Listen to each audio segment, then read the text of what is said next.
So, good evening, people. Looks like we're live now, and tonight is Monday. I had to think about that for a second. Monday, the 18th of November, 2019, and I am getting all the links plugged in.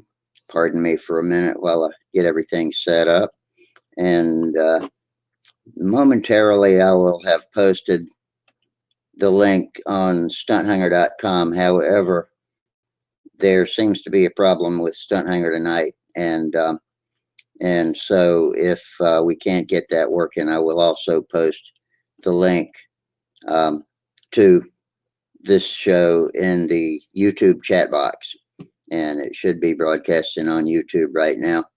And hopefully, let's see. Okay, I'm posting.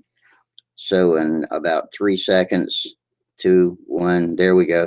Okay, it says that it's posted on Stunthanger. If you're having trouble getting to that, then I will also post it in the chat box on YouTube, and that should take care. That should take care of that. And it's just been apparently a server overload problem. But anyway, we're live. The links are posted in all the usual places. The YouTube chat box is up, and we are streaming. And so we'll go with the flow, as we say on this one. For those of you that are watching on the YouTube side, the block dollar sign at the bottom of the chat box is your place to send us a couple of nickels for Sparky's server fees, and keep him in equipment to keep the show free, and so he can broadcast videos from his shop that are always entertaining and interesting, and from all the events that he attends every year.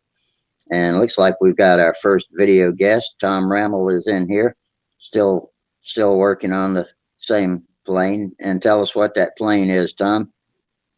That's the Skylark remote control plane. I got the tail covered now, so working on the fuselage. Excellent. Okay. Yeah, you're one of several avid remote controllers we got in here. A lot of us are control liners. Oh, and you've got the whole tail covered in silver now. That looks nice. Or you said it's a metallic. It looks almost chrome silver on the camera, and that's pretty good. Yeah, if it's in person, it kind of looks like a brushed metal finish. It's got kind of some lines in the metal. Yeah, like it's a brushed metal. It looks nice. It's going to be a good looking plane. And so how long before you think that one's going to be ready to fly? Well, for sure when the weather gets nice in Minnesota. Okay, we got a don't hold your breath sort of situation there now. Huh? Well, good. Maybe a while, but well, that's what winter's for. That's what winter's for. It'll probably be ready to fly before the weather gets nice enough to fly it. Looks like Gary Sinclair and Jack Snavely have popped in, and our friend Mike. Let's see. Mike says, "Hi, I would like to apologize for causing the discussion to get diverted when I asked about the Ray rudder last week. It was unintentional." Well, Mike, that's what we're here for. In my opinion, that was a welcome diversion, because we were talking about planes, trains, and automobiles, but not necessarily aeromodeling. I think we were talking about old movies and TV commercials, and even who was sick and who wasn't. So yeah, man, that's what we're here for. So no apology necessary. And that's why we call it video chat. We just sit around and chat. This is just a bunch of old guys and young alike sitting out in their lawn chairs at the field talking about how good they are at flying airplanes. And if you want to talk about Ray rudders, or Raby rudders as they're otherwise known, then let's talk about it. So no problem, man. That's what we're here for. I hope we get some good discussions going on tonight. And so I hope that Stunthanger is working okay. Did you did you go to the forum to get in here, Tom? You must have, because you can't get in without going to the at the bench thread, can you? Right. I went to at the bench from the Okay. forum. Yeah. I'm going to hold off. Did you have any delay problems? Was it like anything was wrong? No. I had to refresh a couple times. To I just came in as soon as the link came up. Okay. But as soon as I clicked on the link, it came in fine. Okay. Well, I am going to, let's see, click the little information link here, and going to copy that and post it in the chat box too. Just a second while I do all that. And let me post it in a notepad first so that I can trim all the extra stuff out. Okay, Rusty is inviting you to a meeting. Join the meeting.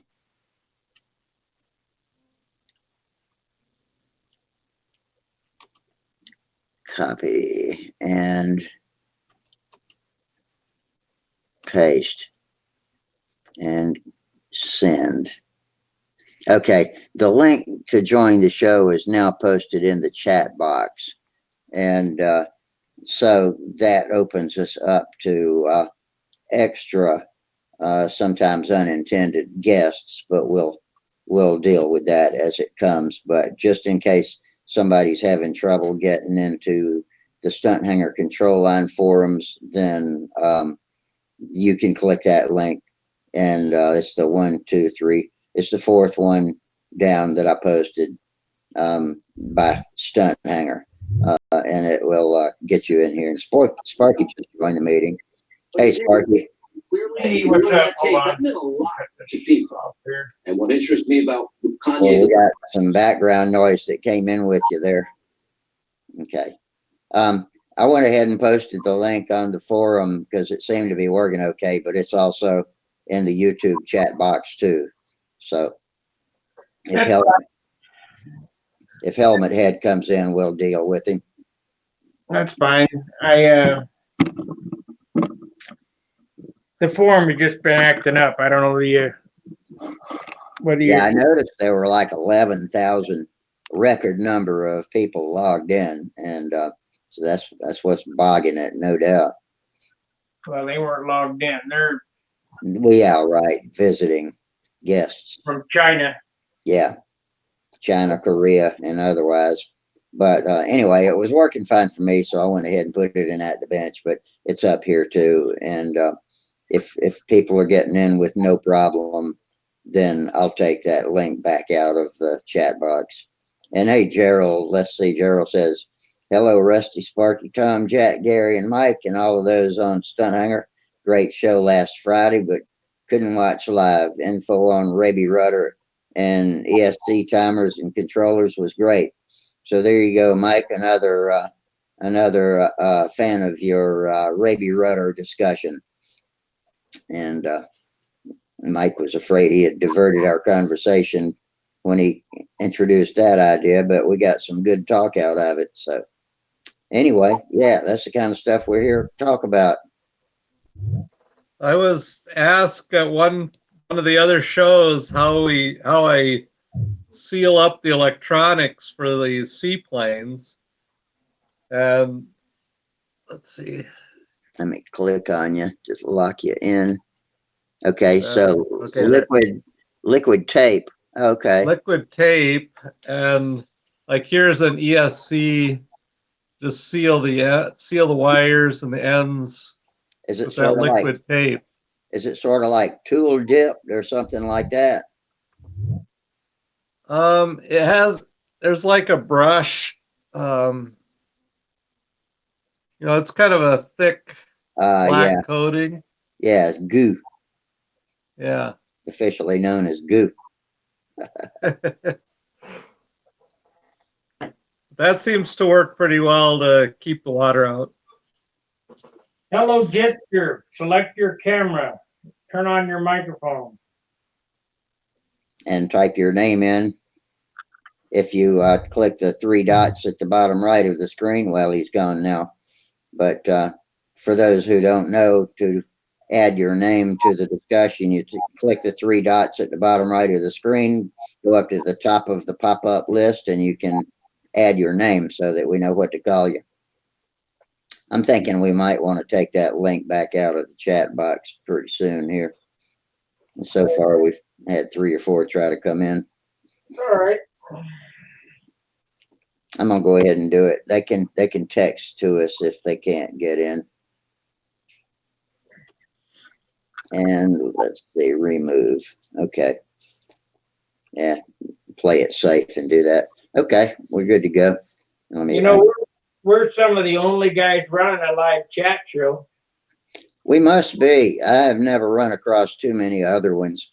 I know in my space science channels that I watch, a lot of them will broadcast live feeds to launches and stuff like that. But there's very few that just sit around and have a video conference where random guests can come in and talk and have a good time. I looked around when Hangouts first started, and they were few and far between, people that just wanted to get together to talk about, you know, common interests. I think we do a great job. Let's see, Gerald says, my sister-in-law Irma has been enjoying watching Sparky's videos on the Tucker build and encouraged her building that Junior Ringmaster. Yeah, Junior Ringmaster is a great plane for somebody that's just getting interested in it. Easy to fly, easy to fix, and pretty easy to build too. Not too awful many parts. Let me see if I can find it real quick here. Let's see here, Horton. I wanted to. I'll share this YouTube video. I clipped it out. I was going to add it to my canopy. HORTON 229. Okay.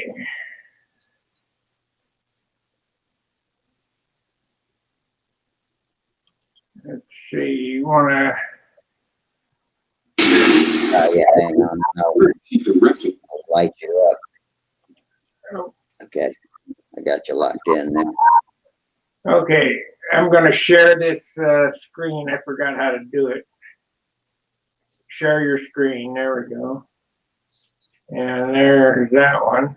You want to open this up. I don't know how good it'll play, but I told you about the geniuses at Norton. What happened here? Here we go. Okay, we're sharing now. Yeah, but It's just your it's just your desktop. Yeah. I have noticed that when you share videos, it looks terrible during the show, but when you go watch the reruns, it looks really good. Okay, hold on. Let me find it again.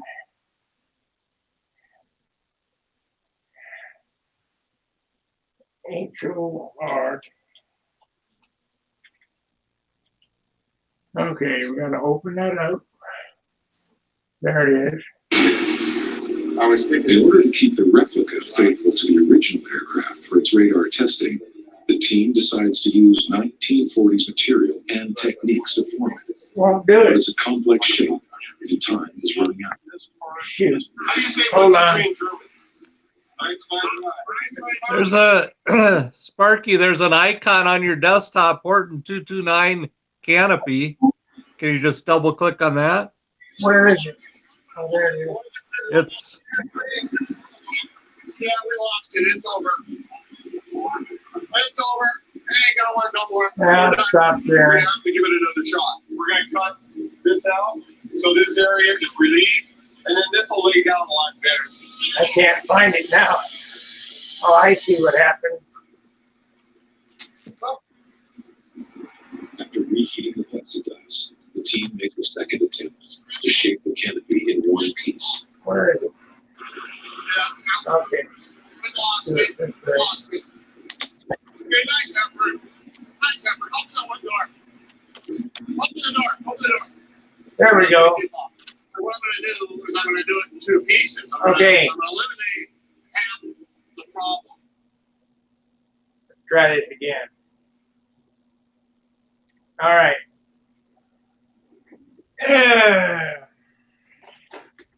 The genius is at Northrop. Let's see, how do you get it to play?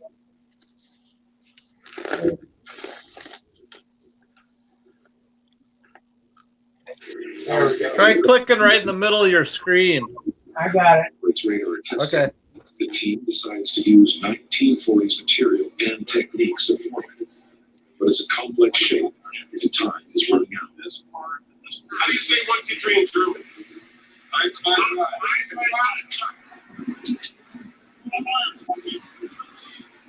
Morons.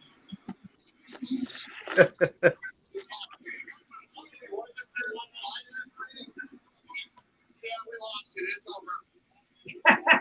It's over. No Hey, kidding. We're done. We're going to have to give it another shot. We're going to cut. Yeah. So this area is relieved. Well, that's that. And this will lay down a lot better. So, stop sharing.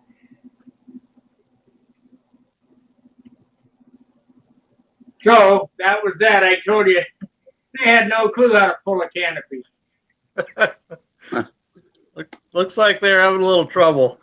Yeah, too bad the modeler wasn't there. I could have whipped that out for him, no problem.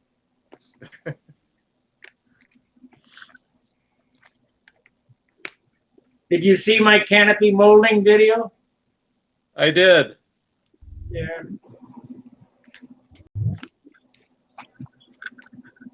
Hey, Steve. Hey, Hey, Steve. What's going on tonight? oh, not too much. Did you get that third canopy made, Sparky? I went and got some thicker material. I made 3 canopies out of 20,000. And after you pull it over the top of that, it stretches out till it's about 15,000. And I feel that it's too thin. So I went and bought some 30,000. So I'll make another one this weekend. I was watching a thing on, it was a car deal, but they were making I don't know, a roof out of plexiglass or whatever, some kind of plastic. And instead of pulling a vacuum on it, they hooked pressure and blew it down. And I thought that might be a good idea because I know that you stretch it and then try to work it or whatever. They said that equal pressure on that will blow that down around. Well, I need to raise my plug off the bench another ½ inch so that it pulls all the way down on it. So I don't have to tuck it in the bottom. And I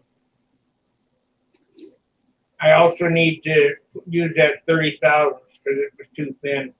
Oh, okay. But I'll make it a couple more. I mean, that's the idea behind how to do it, though. I just thought, that was something about blowing it down. They just had a plexiglass box so you could see it with an air deal and it just blew the stuff down around it instead of sucking it down. But yeah, it'll work. We got a vacuum form too, but pulling that canopy, the way that it was done in the 40s, 50s, and 60s, so I'm gonna do it that way. okay. One thing I've used before is to staple the Lexan or the canopy material, staple it to the frame. That works pretty well too. Don't have to worry about getting glue on the clear part. Well, I'm gonna add some more bolts around my next frame every 2 inches. Acetate, is that the name of the material you're using? Yeah. What's the difference between that and plexiglass? Beats me, I don't know. I'm not. It's two different polymers. I think acetate's one of the early plastics when plastics first started to, when polymers were first being engineered with. Oh, okay. I know the clear sheets we used to use in copy machines were called acetate. If you wanted to run transparencies like for overhead projectors, that was acetate. But the difference between that and Lexan, I have no idea. Okay. I know know that Lexan is really tough because I made the windshield for my full size plane out of Lexan. I first tried that acrylic and it cracked. You heat it and try and bend it and it just cracks. Oh, it It's doesn't not the get. same as Lexan. It's not pliable, huh? When it's hot. What do you think of the geniuses at Northrop pulling it out of the oven with oven mitts and then trying to form it around the plug? Jack Snavely says they should have probably built a model and tried it on that first. Yeah, you know that piece of plexiglass is probably $1,000 they wasted.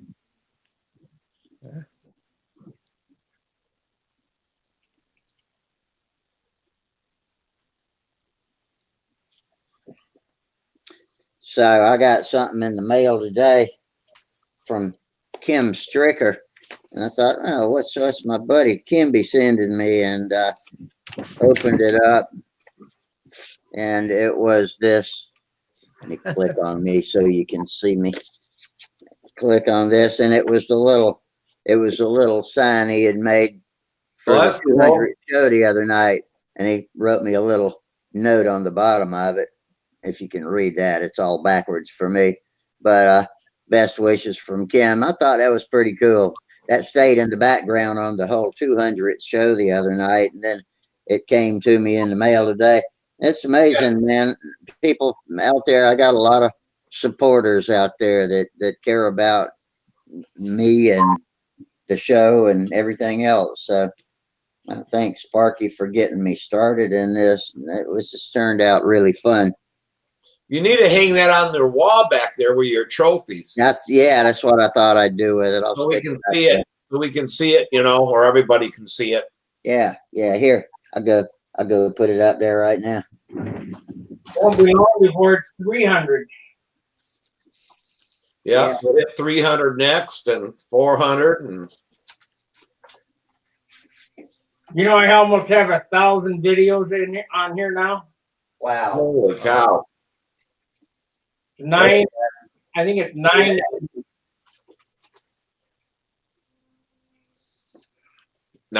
and something. You have already? 980, I think. Wow. Wow. I got 201 subscribers on my YouTube channel now. That's almost 1% of what Sparky's got. Yeah, I think we got 22,000. I think we're at getting close to 2,200. Yeah, I knew it was 21 something. So yeah, you'll be hitting 22 pretty soon. We gain about 25 subscribers a week. Well, that's good. I'm surprised people are still subscribing to mine because I hadn't published anything new with my own camera in so long. It's been a couple of years since I've been kind of down on the bench, but I guess it gets a lot of attention from Stunthangar when I post about airplanes and show a video once in a while, and I think Cox Engine Forums gets a lot of airplay too for me. So you got to realize you're a featured channel on Stunthangar too. So anybody that goes to Stunthangar sees you. That's right. I am listed on your front page, and you are on mine too. Actually, that's cool. I didn't realize. Sparky, you said that if it wasn't for Churchill, we'd all be speaking German. Yeah. He was half American. Yeah. His mother was American, and his real last name is Spencer. No kidding. I didn't know that. Yeah, the Duke of Marlborough, the first one was named Churchill, but he didn't have any sons. So when his daughter took over and married a Spencer, it came down to Spencer, and then they went somehow. Now if you really look at the name, it says Spencer hyphenated Churchill. but he's related to Princess Diane and stuff. That cat or that palace or whatever is comes down from the other kids or something, how they get it. But yeah, I was watching on all that and it was pretty cool. And he's actually was related to Mary Queen of Scots and all that kind of stuff. It's like, wow, I didn't realize. And Churchill's dad married American, and his oldest brother married a Vanderbilt. Yeah, so he But, was you know, royalty. for people with royal blood, they still put their pants on one leg at a time. Yeah, that's what I hear. Yeah, they said if it wasn't for the Americans marrying in and bringing all that money, that all that stuff was in shambles before Vanderbilt stuff rebuilt the palaces and Churchill's mom or his grandfather. Do you know who Anderson Cooper's mother is? No, Gloria Vanderbilt. Yeah, Anderson Cooper is related to Churchill. He's also part of the three-letter alphabet Clowns in Action. CIA. Yeah. He also did gay porno. You can find it on YouTube. YouTube. Mike says wasn't Lady Diane's maiden name Spencer? Yes. That's how Oh, he she's said, yeah, related. you already answered my question. Okay. Yeah, that's how it was related. That's how she was related to Churchill. Gerald just sent us a super chat. Thank you, Gerald. We appreciate that. He says Rusty's 200 plus shows and Sparky's near 1,000 videos. You're all doing well and helping the hobby. That's great. That's what we're here for. That's what Sparky started Stunthangar for.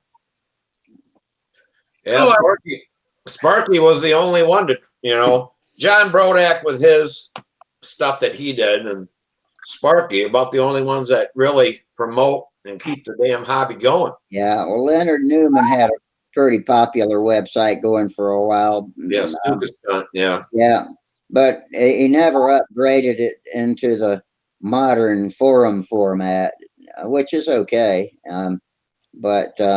But it was still in the old BBS style.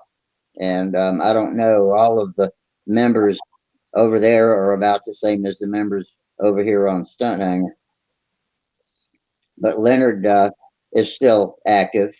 I see his name come up once in a while. I've never met him. He's a nice guy. I haven't seen him at the Nats recently, but maybe I just missed him. He's an ordained minister. Pardon me, Sparky? He's an ordained minister. He's a pastor. Yeah. I didn't realize that.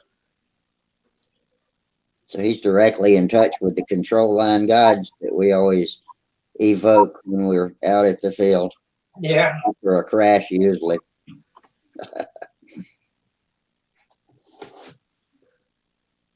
I'll give an update on my Tucker. We're ready. I'm ready to put it together.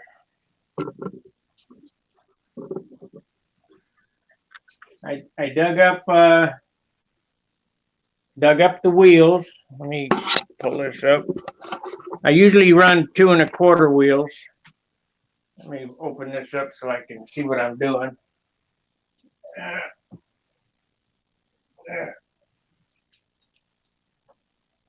Okay. Click you up so we can see what you're doing. These are 2-inch wheels. That calls for 1 7/8, but I'm going to use 2-inch. It's only an 1/8 difference.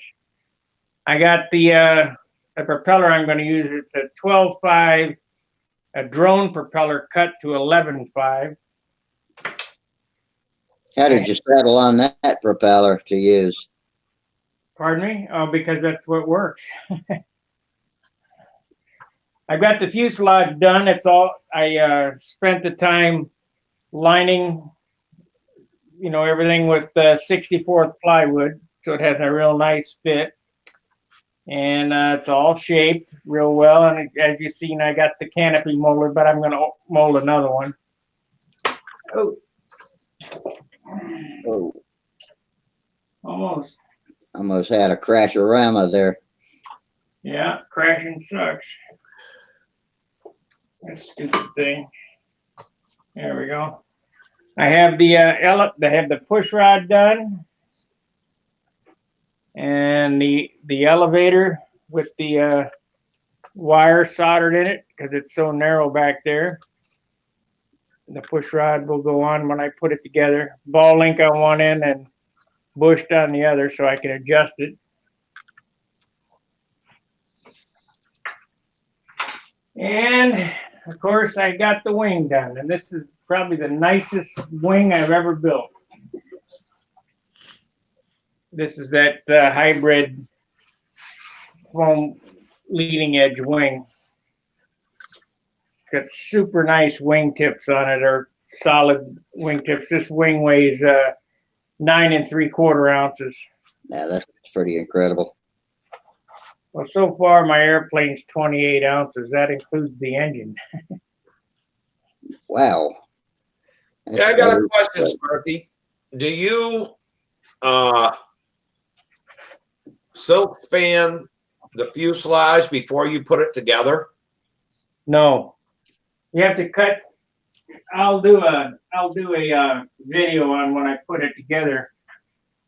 In order to put it together, I have to cut the top block and the bottom block off it. Then I cut it at the center point where it's the narrowest, pull the back half off, and lay this on the table on a straight line, then glue them back together on the wing. So you couldn't do that. Then you glue the top and bottom blocks back on it. And they have been hollowed out really well. I mean, you look in here, it's sanded perfect. Bottom too. John Skukalek asked if you could show him the lining inside the cowl. Okay. I have an aluminum tube here to protect the hole for the screw. I'll hold it up here. I still need to cut away one piece of the lining on the inside of this, but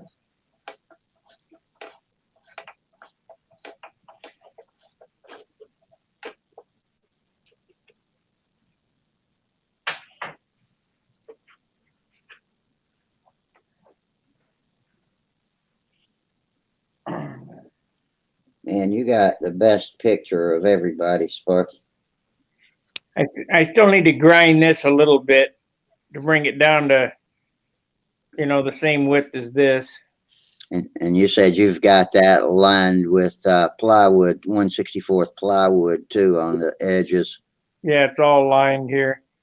And when like right here in the center, or in this corner here, you can see that it's kind of light right here. I'll put superfill on the inside of this and then sand the inside. It also gets glassed on the outside, and it'll be finished just as good inside as it is outside. Mhm. And then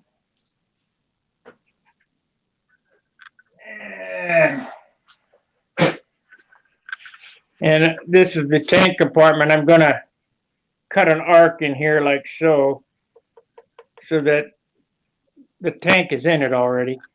Oh, yeah, I can see it. But I'm gonna cut a circle here so that it's kind of boxed in there. That's 64th ply. Is that a 6-ounce Dubro clunk you got in there? 4 ounce. Oh, 4-ounce, really? Oh yeah, this is a 32. It's not, Oh, yeah, okay. not gonna take 6 ounces. Yeah. So then, and it's set back a ½ inch. See, the motors move back a ½ inch and the tanks move back a ½ inch. And that's to make up for the ounce difference in weight between this and a Fox 35. Mm-hmm. To try to move everything back. This should be a real nice classic airplane. Real nice. Yeah, maybe you can go to that thing out west with it. No, No? too far to go. Tucson? Yeah, Tucson. Yeah, too far. But I am going to fly classic at the Nats this year. See if I can, maybe Billy will show up, see if I can beat him. I was watching drag racing at Tucson today, and there was so much desert dust on the track that they were just sliding like they were on ice at the top end of the track.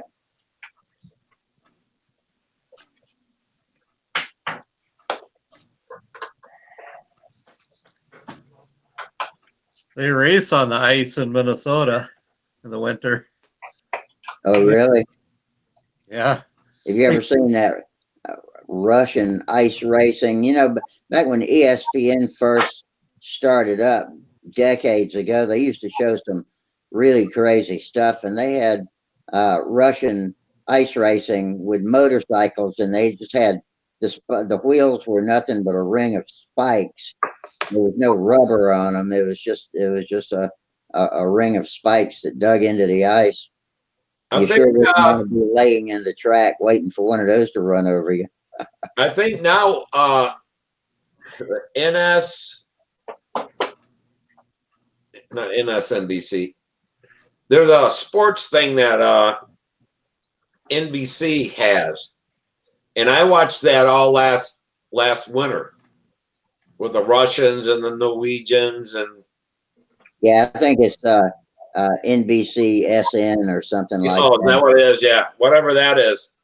It was on there, and it's just hard to believe them little single lungers how fast they can go on ice. They use screws in the tire. Thousands of screws screwed into the rubber. Sheet metal screws. Yeah. From the inside out. No, I was going to ask. That was my next question. nope, they screw them out from the outside in. Yeah, a buddy of mine, about my age, is from England, and he loves ice racing. There's nothing over there like they do, but he got a Yamaha 400, like a dirt bike or whatever, and was racing, going. They went all over. But he ended up breaking his back. So he's supposed to be all done ice racing, but I heard he was practicing again last year. Fellow Jitster, take your mouse, go down to the three dots in the corner of your screen, select your camera, select your microphone. Up at the top, you can add your name so we know who you are. Oh, this is Charles. Charles Hey, Carter. Charles. Hey, Charles. Hey guys. Dan, My you internet got, is bad you right got a green deal tonight for really good signal. That's because I turned off the video, so Oh, I see. that helped. Yeah, he's got a blue deal on my end. Mine's hardly ever Yeah. green or blue. I got a good signal tonight. Let me check over on the YouTube control page and see what we got. 18 viewers right now, and we got some chat revenue and 5 likes showing up so far. So that's great. Yeah. So, Charles, you get some flying in this weekend? Yeah, I did some flying today, as a matter of fact. And perfect day out here. I mean, it was 91 degrees and like 4-mile-an-hour winds. Wow.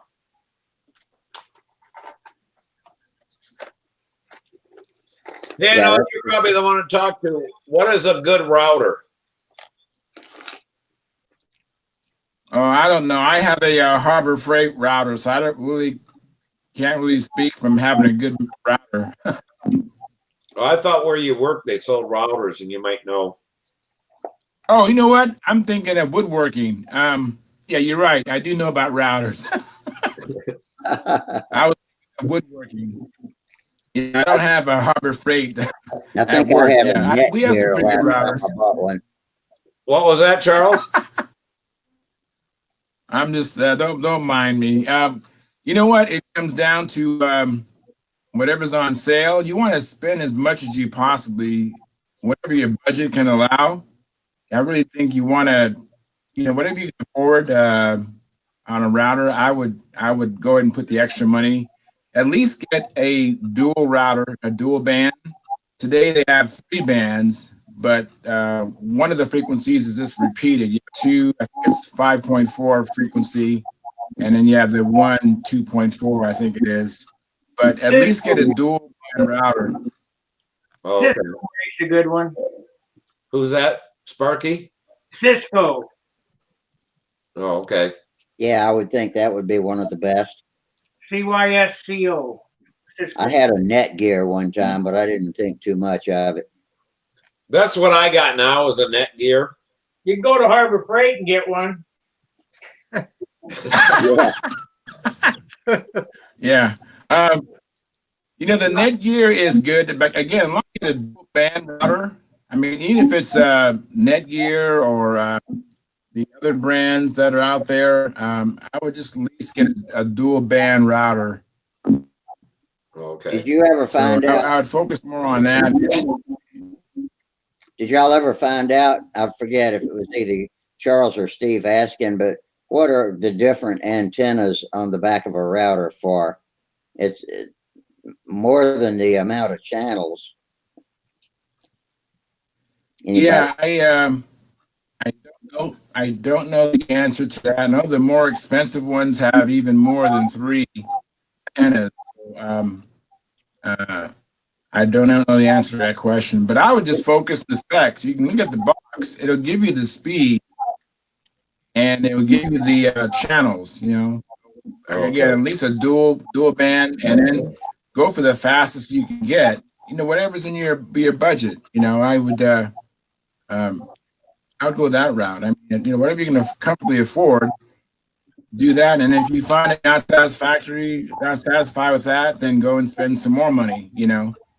Like if your house is really wide, like a ranch style house, where you have quite a bit of distance between the router and the end user. Yeah. You might have to get you might have to get a repeater, or what's called an extender. Yeah, I was wondering about that too. I was thinking of a repeater maybe to get my signal out to the workshop. Yeah, because I was going to say, that's if you think it'll help, I'll plug my Black & Decker router in, if that'll strengthen the signal. Yeah, let's see. What is a really good router? I mean, I'm really thinking that who makes the best router is. Yeah. Was that again? Porter Cable. Yeah, Porter Cable is a good router. Make sure the cutting bit's sharp. Yes. Get the dual ball bearing 1/4-inch drive bit. Yeah, exactly. Yeah, you want to spend more money on your bit. You want to get some really good bits for your router. The mega bit. Y'all are hilarious. Well, I gotta go, so you guys. All right, Sparky. All right, thanks. Sparky. Hey, Sparky, did you get my email, Sparky? No. I resent it. Did you get it? When do you send it? I think I sent it last week. Was it that picture? Yes. I got it somewhere on my computer, but I never could find anything. Oh, thank you. I know I got it. I just don't know where it's at. Let me see if I can pull it up.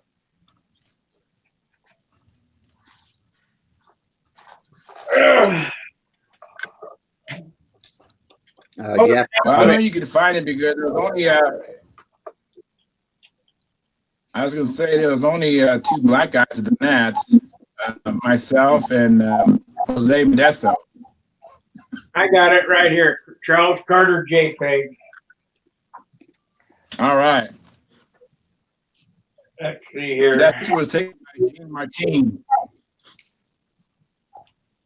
Do what? So that picture was taken by Gene Martin.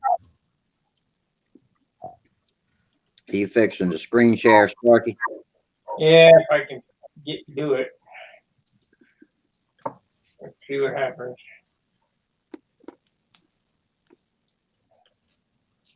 There he is. Yeah. Oh yeah. Oh, the Junar. Nice plane, Charles. That One looks just like one of Sparky's planes. one happy dude, boy, I tell you. Yeah, we had a lot of fun there this year. Yeah, we sure did. That is my favorite picture of myself. Yep. Had a great time.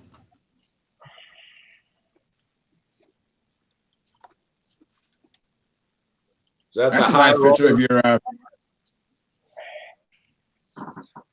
That's the airplane I should have flew. Sure.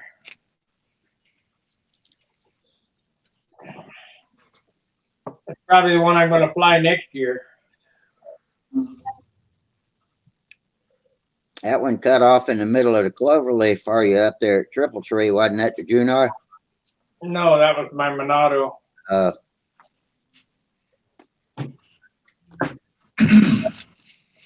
Yeah, I should have flew that one at Triple Tree too. But I wanted to bring the Monado because that's the best looking airplane and try to win the concourse, and then they didn't have a concourse award. Oh shit. I thought about taking it to the Nats because it's it's at least a 19-point airplane, but it doesn't fly all that well. It doesn't fly as good as the Junar, that's for sure. That's why That Monado sure looks nice. That's why I worked on the elevator. You mean you didn't let Charles take that plane home with him after the picture? No. He offered this out to me for like $3,000, I think. Yeah. But I was like, I can't afford $3,000.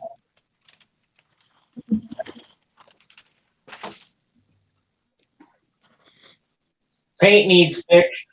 Still got a hole in it from where I dropped the rock through it. How did you drop a rock through it? Charles got done.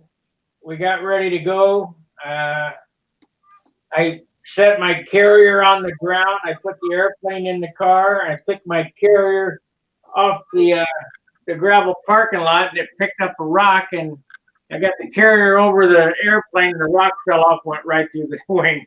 Oh shit. I usually drop a screwdriver through the wing or something like that.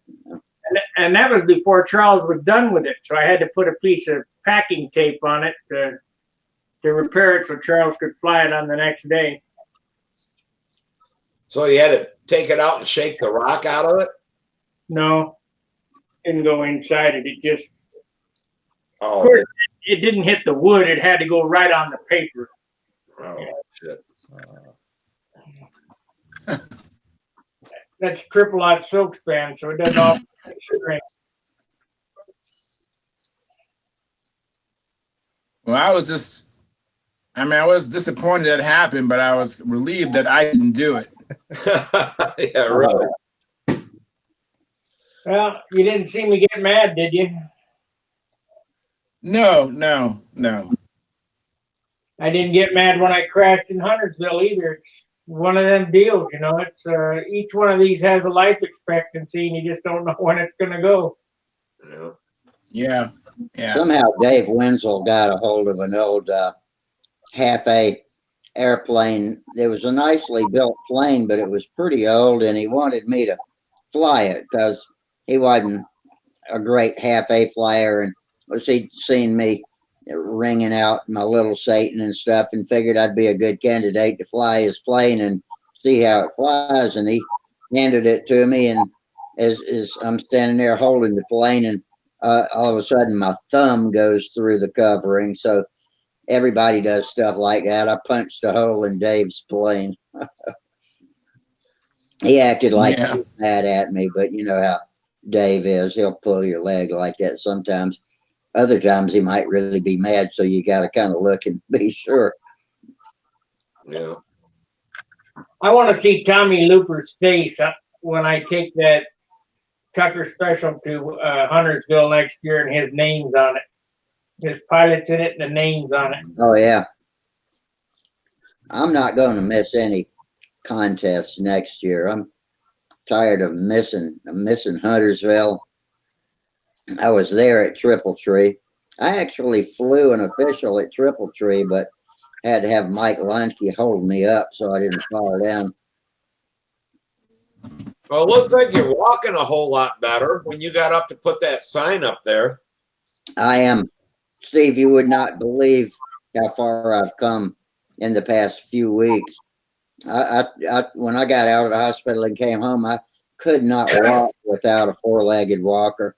And I'm zipping around pretty good right now. It would not be smart for me to go without a cane or some kind of device. In fact, they don't want me using the cane as much as the walker. But this guy, I've got the best PT guy. He's taught me more about how the muscular skeletal system works, and man, he's brought me back. I got lucky when I drew him for my PT guy, and Good night, guys. Night, Rod. all right, good night, man. But yeah, making a great comeback. Well, I was going to say that you look like you're walking better now than you did when you came and flew with Samantha. Yeah, I am probably. I still walk with a limp because the muscles on each side aren't symmetrically strong. I got one side that's stronger than the other, and we're working on getting that all balanced out. And he's doing a lot of specific balancing exercises with me too. I've shown him a video of me flying, and he knows all about what I want to be able to do, and so he's targeting all the right stuff. Yeah, because I know once you got out there, we launched that plane and it went into 4-second laps. You flew it. You flew the whole I did. pattern at 4-second laps. It was like, holy shit. That was about the last best flight I've made too. It's been downhill since then. I've had all kind of shit going wrong with me, but I think I'm on the mend now. All right. Oh, we lost Charles. He'll probably be back. Yeah, that's good because I knew you had a hard time getting around and stuff, but once you got out there in the circle, you seemed to be pretty good at. Yeah, it was good and flat with no bumps like walking around in the grass. But I was struggling with the cane that day to walk around. So, well, that's good. You get better shape than what you were then you should be fine to fly these contests and put it. I hope so. Yeah, if I can keep on continuing to come back. Now I've about expired all of the home health care I'm going to get, so I'm going to have to self motivate. But I was out in the shop yesterday, poking around and just messing with my tools, and it felt good to get back out there again. So I need to get back to work. That's good.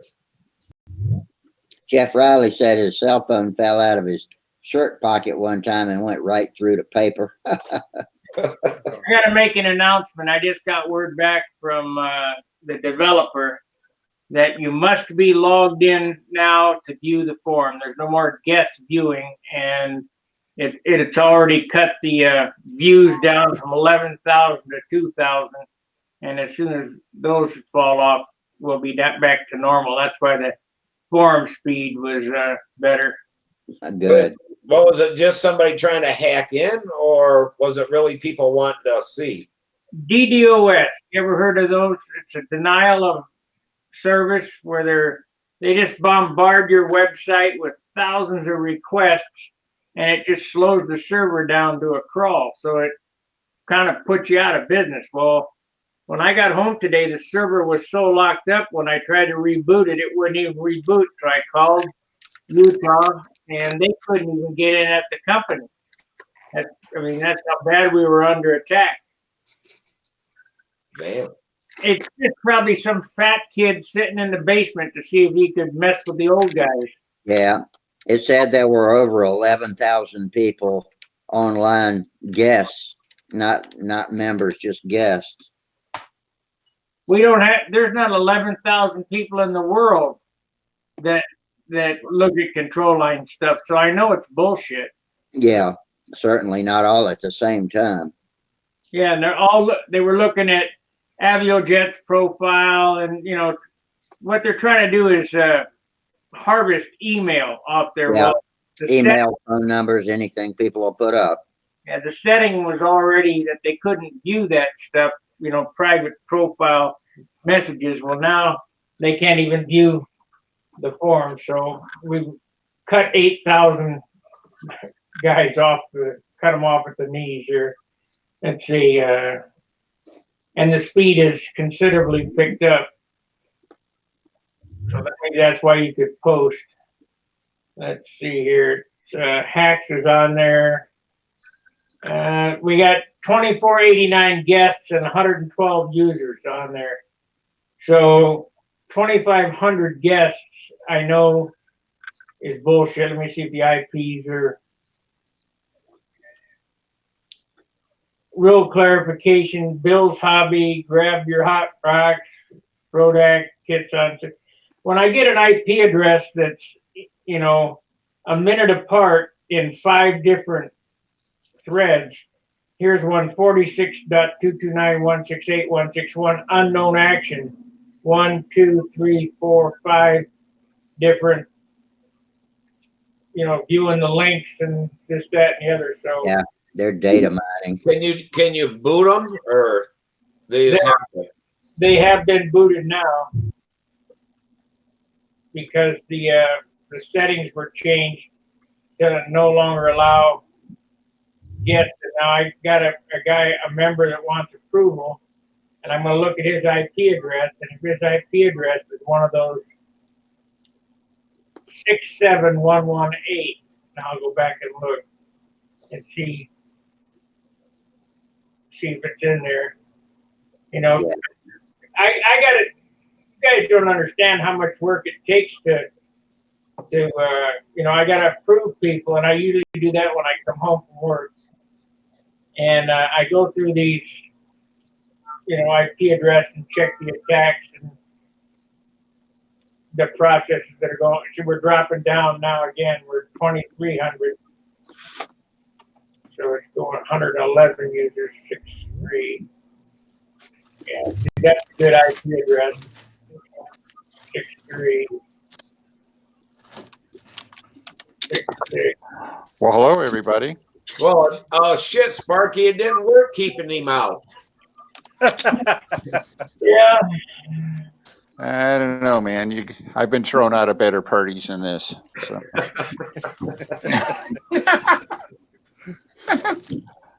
No, I was chatting with Larry Fruits on the phone. Larry doesn't have a camera or a mic on his computer, but he usually joins or watches a YouTube stream and everything like that.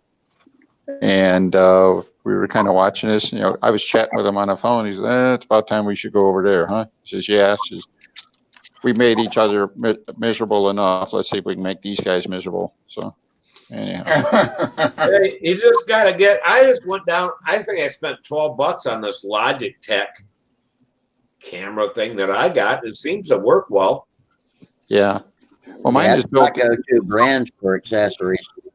Yeah, mine. My camera works all right, but as you probably recall, my microphone didn't work worth a darn until I started using. So I started using the hands-on, hands-free thing, and it seems to work better. But so I saw Sparky was showing off his plywood edging and stuff like that. That looked really, really good. So.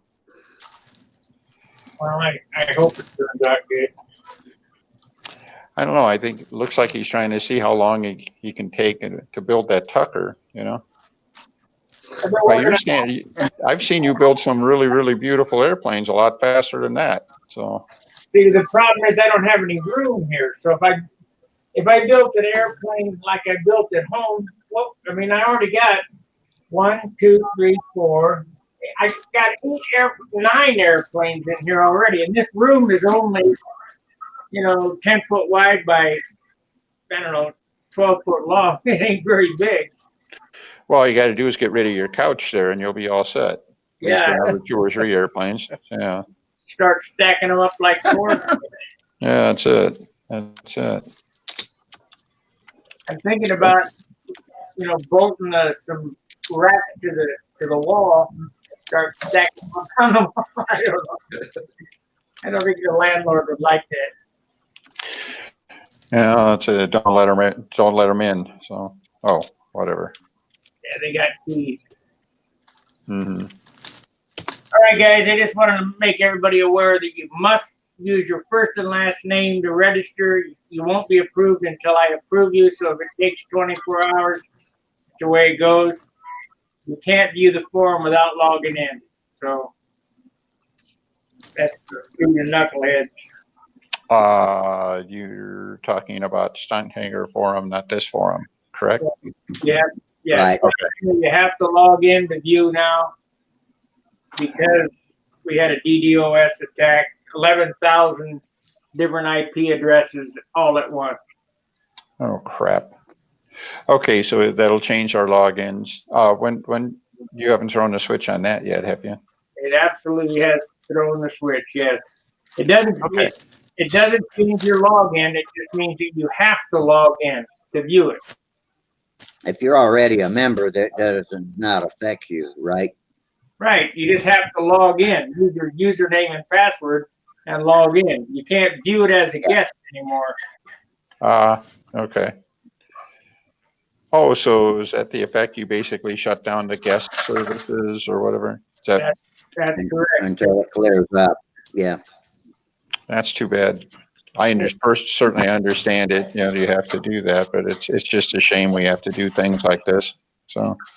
Well, like I said, it's some fat kid in the basement trying to mess with the old guys. Mm-hmm. Mm-hmm. Could be helmet head for all I know. Yeah, well. So. All right, guys, gotta go work tomorrow. All right. Good night, Sparky. Yeah. Take care. Good seeing you.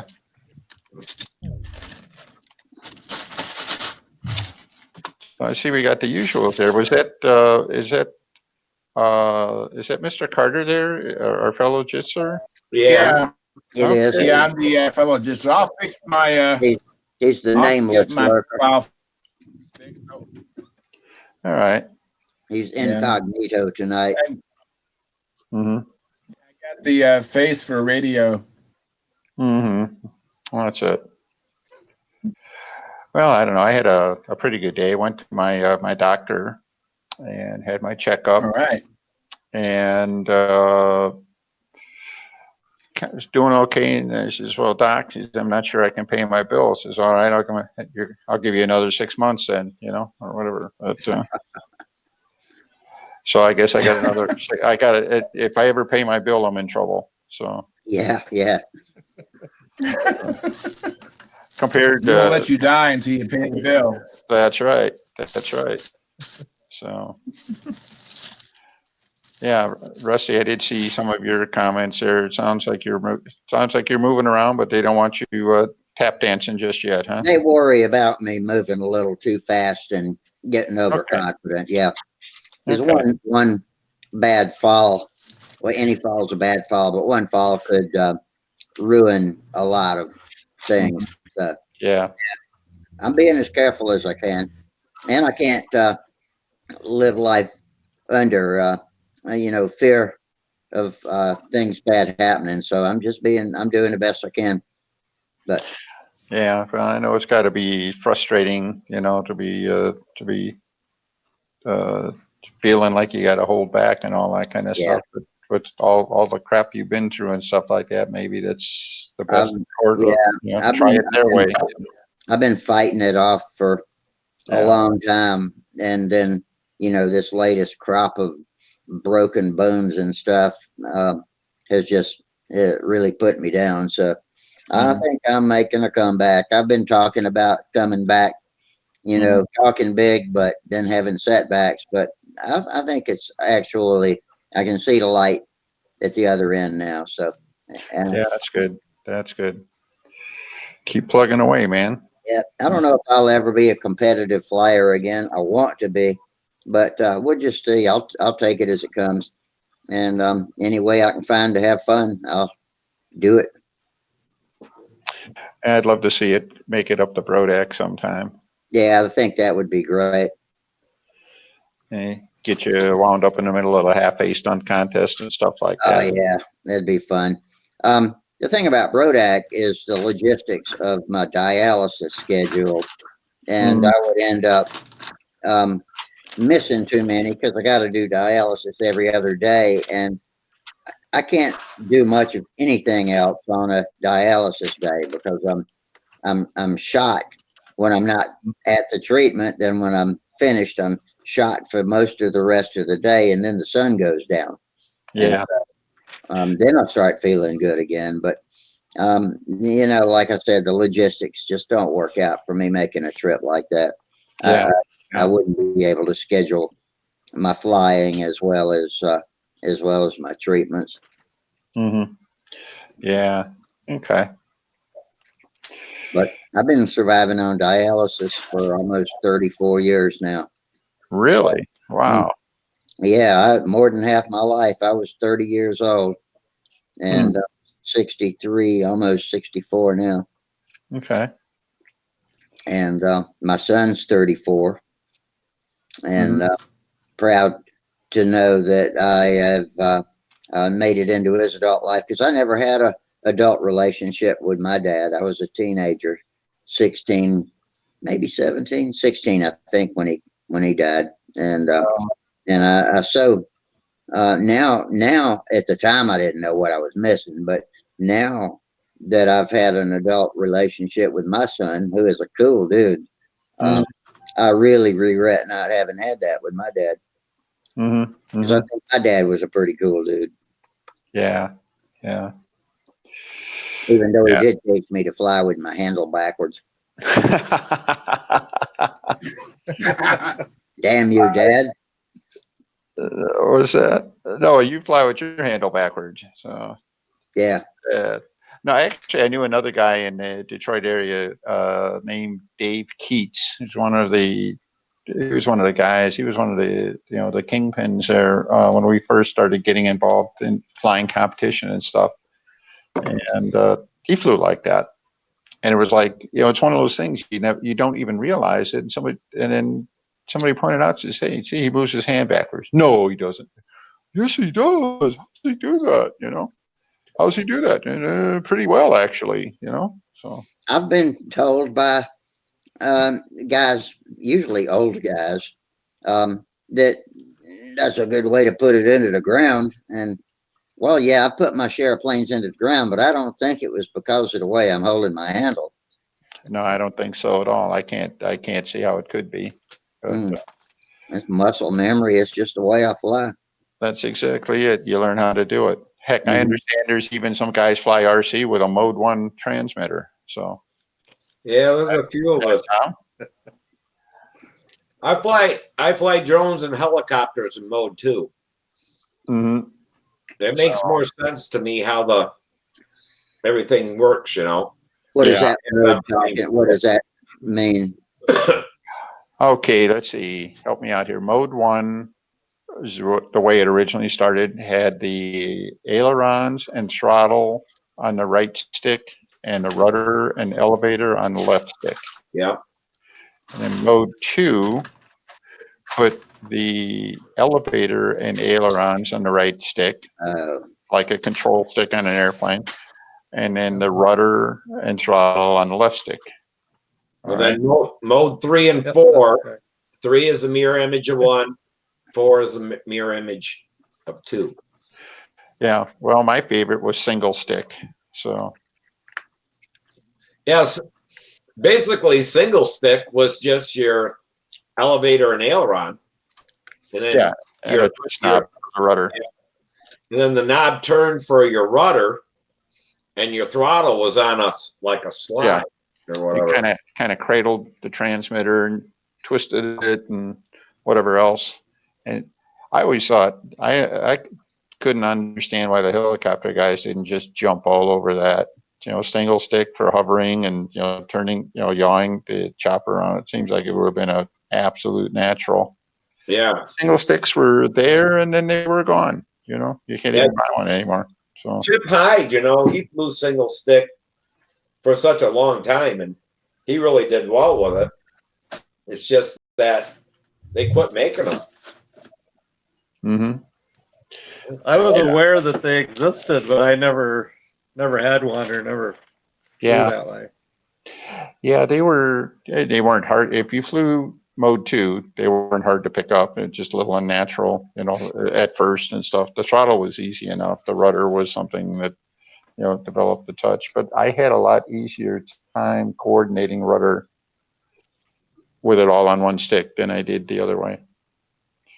So, Hey, Trey. Hello. Yeah, that's what a lot of people thought that, and then now you see they hold it in a carriage with real high stick. Yeah, that was a thing with a single stick. You're up higher. It wasn't just thumbs. You did it with your wrist or arm or. Mm-hmm. Yeah. So I think it also got a little busy. Well, it gets busy no matter what. When you go 6 or 7 channels and start reaching for switches and stuff like that, it might be a little. I don't know if it's any better or worse, but most of the time, retracts are on a switch, or flaps might have been on a switch or a dial or whatever. But I don't know. I hate using switches because I'll hit the wrong one. Mm-hmm. They're all so close together that it depends on where they're at. I end up putting them way out on the ends where. Mm-hmm. I fly a Tyrannus that has 32 channels. Yeah. But that's it. Yeah. Well, my TV has 120, and there's nothing to watch. Oh, right. That's exactly the same thing I have. Yeah, that's it. Oh, what's this thing Tom holding up? It looks like an old clunker. Let's see. Damn, that looks like a boombox from the 80s. Is that a Spectrum radio? Tyrannus. No. Tyrannus. It looks like a Spectrum. Nah. So when I turn it on, it says my name. Who makes Tyrannus? FR Sky. Free Sky. Oh, is that what it is? Yeah. Yeah. What this company did, they took they start talking around and say, what do you really want from a radio? And they pretty much put everything that everybody else was asking for, and they just put it into one radio. There's nothing programmed inside of it, and you can make the program whatever you can dream of. Mm-hmm. And for some glider pilots, it's just a dream come true, because you can do anything. Yeah, anything. When I was flying gliders, the Ace Micro Pro, one of the early computer radios, they did the same approach. I mean, some of the others, Futaba and what was the other one? Airtronics were, they were pioneers in the computer radios and stuff, and they like pre-programmed some stuff. They thought they were making it easier, and they probably were, but by pre-programming it, they also limited what you could do with it. Mm-hmm. Right. So the Micro Pros, where you could put any control you wanted on any stick, mix any number. I think it did limit out. I think it had a maximum of like 3 or 4, different mixes and stuff. But you could mix controls together. Any control you want, you mix them together and stuff. And it was they were real popular with the glider guys for exactly the reason you said. They were so flexible that way. So this thing is virtually unlimited on mixes, number of channels you can use. You can it does telemetry. You can put your own voice commands. You can have your own recordings of whatever, put it in it. It's gonna do it for you. I mean, I don't know if there's one thing that it cannot do other your breakfast, but Yeah. I don't think it's built I'd for be that. worried about voice commands. I talk to myself when I'm flying, and I would hate to see what happened if I said, "Oh shucks," you know. No. It's No, not no, no, no. For any of And you you know, guys the that are radio, the interested, radio would read. Yeah, not a voice command. It's not a voice command. But like for example, if you want to drop the flaps for land mode or something like that, yeah, it's when you hit the switch and it gets to a certain position of the switch or the throttle or something like that, it can tell you like whatever throttle at 15%, and you can have it feedback to you. yeah. So you don't have to look at it to know where it's at, or if you want to have Oh, some okay. It would actually speak back to you and say you're at landing flap or at 10 degrees or at something yeah like that. whatever Okay, you want to have, yeah. that Or would and be. if it's not there, you can do it yourself. Take a microphone, record it, you download it, and give it some a little code over there, and then when you program the radio, it tells to recall that code, so it's Mhm. gonna talk back to you exactly what you recorded, and What do they get for that transmitter? it's very inexpensive. It's about $200. Wow, Holy cow. that's very cost effective. Yeah. Yeah, for any it's of just you like guys that are interested, there's a good conversation going on over at the YouTube chat box about scratch building airplanes. If anybody wants to look over and see if they've got any ideas or comments, it's mostly Mike and Jeff Riley talking about it. Mike's got big plans for scratch buildings. He's been rooting up all kinds of different plans that he wants to put on his bucket list. So, but they're talking about it now. talk is cheap. Get some Well, wood, start cutting. No, no. and Yeah, we what all have they're pocket doing, loads of things we'd love to build. No, Trian's right. There's no substitute for cutting the wood, man. Yeah, That's I've right. done it. I've been in there, I've done it. Just seriously, yeah. I think get a laser cut kit because they're just perhaps the best made, and if it's a first plane, because it's the learning curve, knowing how to run an IC motor and stuff like that is somewhat dangerous, somewhat difficult, something like that. But the easiest thing is just go put an electric on a relatively simple plane, and you're gonna have success every time. Mm-hmm. Like a twister, a laser cut twister looking plane. Put a battery and a more electric motor on it. You can't go wrong with that. Yeah. I'm actually getting to the point where even when I scratch build, I've been trying to set up my own laser cut parts, laser kits, and stuff like that. Only because I'm too lazy to cut out the wood, and I can make sure that the parts are going to fit before I even get there. Which is why would you not do that? Mm-hmm. Yeah. Do you have a Great laser idea. cutter, Dennis? My friends in Carmichael's. Has a couple of them. Yeah.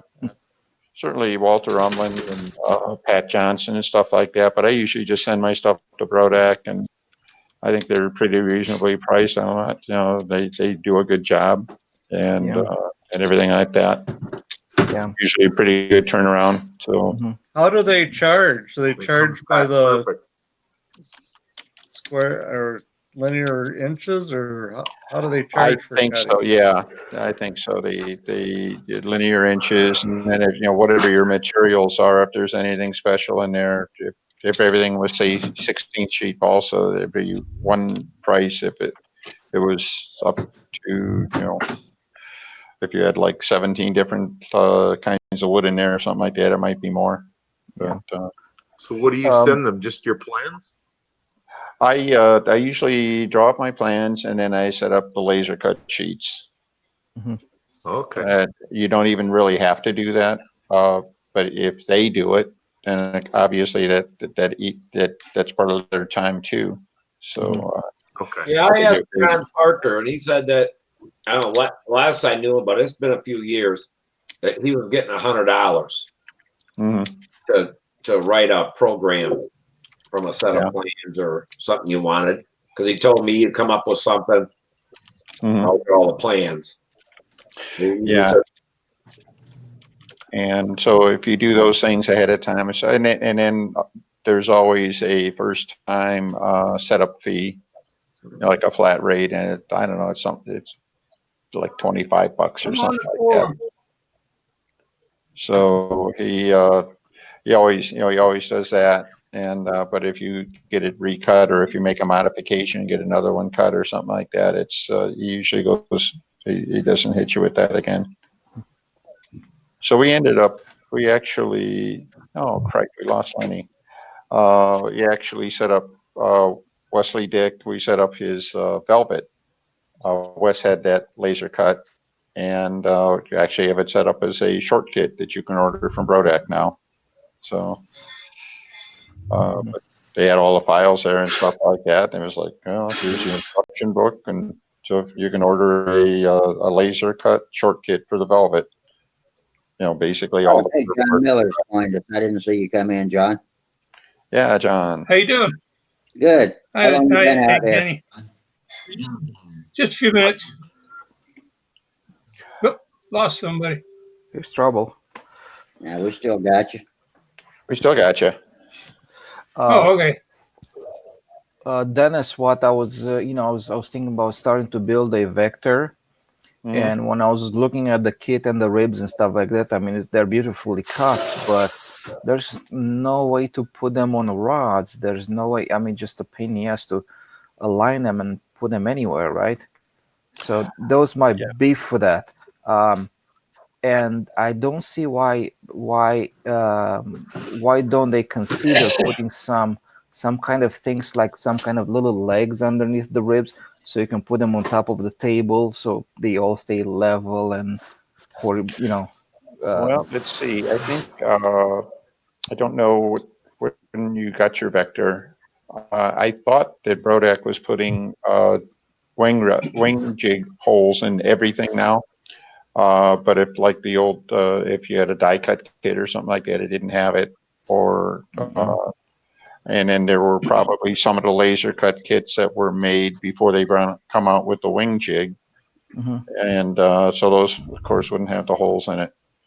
Having said all that, most of the Brodak kits are also set up in such a way they use a so-called alignment bar. They call it. You set it on the plans, spin it to the plans under the trailing edge, and then you shim up the tip ribs, so they're even with the root ribs and stuff. They show you how to truss up the wing so you can build it on a flat board without having to feed on it and stuff like that. So basically, you hack up you set up quite a few of those, right? You set up leveling bar. That's what they call it. I forgot that. That's right. Yeah. I've used that system. It works well. Yeah, I built with it too. I like it. I used the rod jig. Frankly, I think the leveling bar in a lot of ways is easier, but the rod jig has its place certainly. So.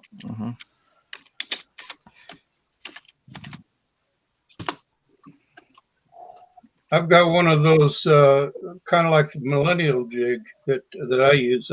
I got it from a fellow in Colorado. The pieces they clamp onto the trailing edge piece in a 1/8 by whatever length or width 1/8 inch piece for the leading edge, and I like that system. It really does a nice job for me, and I tend to use Bob Hunt's. I'd use an old piece of leading edge balsa, and I form some 16th inch balsa around it. So on that one, that's what I use for the leading edge. It just slips on there, caps it, and then I can put my rest of my leading edge sheeting on, butted up to that. Okay. So this is what I'm talking about. Can you see me? Yeah. Yeah. All right. I'm not sure. All right. Yeah, the feet on the ribs. Yeah, I've seen that. Yeah. Yep. So this will be a very easy to make a plan with just the places for the feet. You glue it down. You put your lower spar, the top spar, trailing edge, leading edge, and you can even start sheeting it from the bottom around here or from the top over here. You can put the trailing edge sheeting. and you can even put the cap strips here. So then you break these guys off. Right? See that? Because they're going to have like partial cut over there. Yeah, Just break that's them off, blend them in, put the cap strips, done.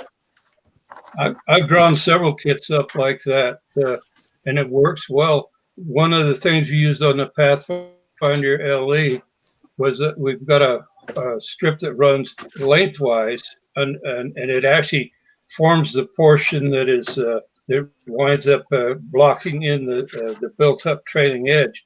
But that is set to go down. It goes down to the top of your table, and there's a little leg like you've got on there right behind the main spar, and that holds it really in good alignment. You just kind of pin or touch that stuff down with a little drop of NCA.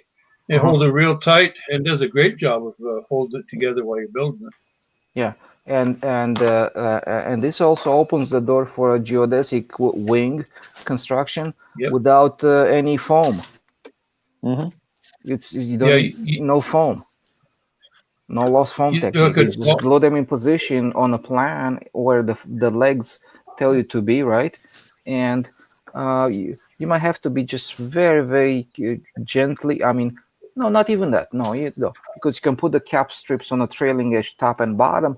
You sand it flush and flat, and you just put a trailing edge, slap it on top of it. Done deal, right? And if you look at Walter Unland's what does he call it? It's this little flapless stunner. Anyway, I drew the wing. Right? The socket to me. Socket to me. Yeah. I drew that wing up for him, and that wing has got geodetic ribs in it, and it's set up exactly that way. It does work well for that. Yeah. But I don't like putting it clear back at the back of the trailing edge. I'd rather wait to get everything done I can for the top edge, and anything I can scoot underneath it, and then break it loose. You just break it loose, flip it over, then break it off and finish up that bottom. It seems to work better for me. You could probably use a slightly kind of keep the technique as is, right? But see if you can incorporate putting the lower leading edge sheeting first. Okay, so you slide it underneath, you glue it on the lower spar, you fold it over towards the leading edge as it sits over there on the table, and after that you can put the top sheeting edge, and the wing is pretty much done. And it stays using that molded leading edge. Using that molded leading edge, if you slip that on, then you can put that piece on the bottom, butt it up to it, and bring it up to it, and you got a clear shot of getting it glued down from above. Then you butt in the top one, and you're done, like you say. Yeah. So you have to start with the bottom first, and then you put the top. So it's just a slightly different technique, but it's definitely doable, and would be easy to build a geodesic wing like that. It's just super easy. Yeah. Well, when they do the leveling bar, they actually do the leveling bar holds up the trailing edge of the wing, just like the feet do, but it's a little more robust. The tabs don't break off on the ribs and stuff like that. I built a couple with the tabs on the ribs, and they built nice and stuff, but I was always too heavy-handed or whatever. I was always breaking the tabs off. Me too. My Cardinal, I think my Bodak Cardinal's got the leveling bar in the wing kit. I hadn't built the wing yet. And it probably does. And but that was the advantage. You're putting that stick underneath the wing like that. And Trian, to your point, you can actually put the bottom of the trailing edge sheeting on before the top and everything like that while it's still on the bar. You can get a stable trailing edge before it ever comes off the board. And you'd have to be a little creative to try to sheet the wing on the bottom, sheet the leading edge on the bottom first. You usually end up having to flip it. But again, because the bar is already on the table and stuff, your shims are already there under the wing, under the tip ribs and everything like that. You can usually take it, flip it over, and set it right back down on the board, and you're good shape to finish off the other side of the wing. So it does. You got to be smart enough to trim it or shim it upright on the rib. That's all.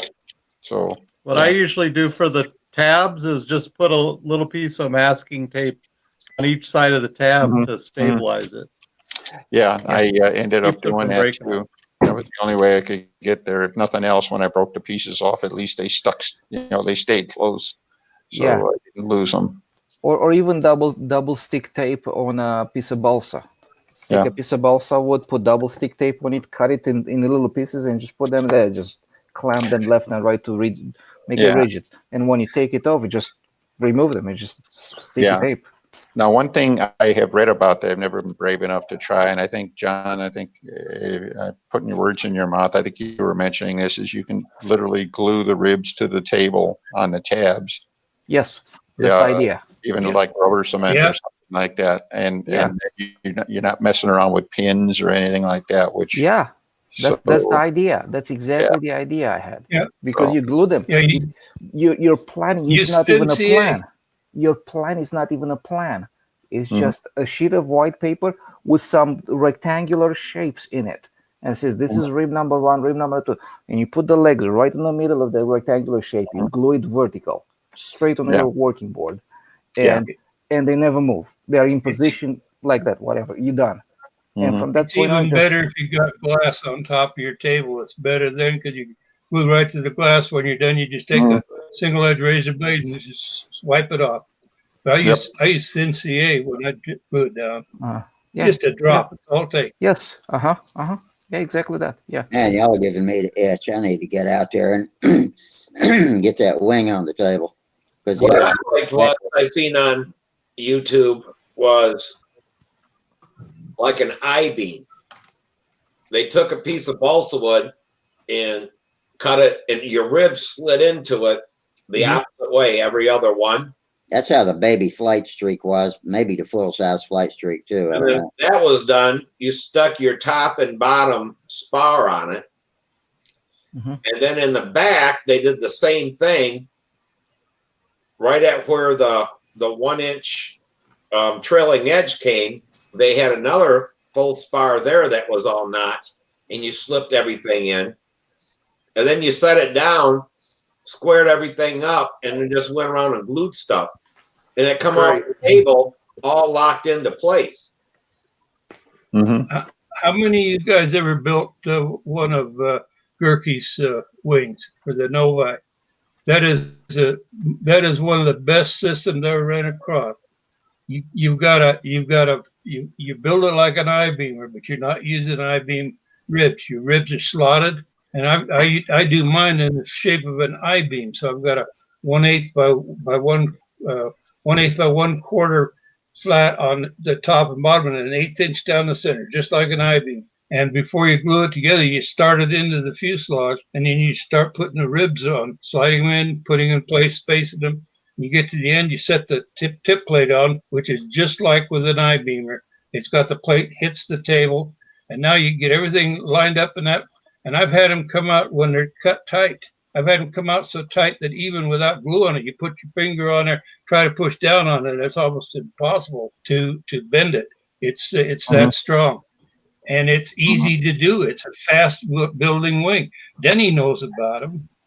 Absolutely, and I think where it really comes together is, I haven't built the Novi, but I built a little L, which is like a scale model of a Novi. Yeah. And again, when you get to go laser cutting and stuff like that, you can get all of those cuts, beautifully made and consistent and aligned and everything like that. And I mean, if you had to do that with die cutting, it's possible, but it'd be a pain in the ass. Laser cutting, it's all, everything just slides right on and everything like that. So But yeah, that would even be a better deal once you had the main spar put in there, and then slip the ribs on and yeah, put it all up.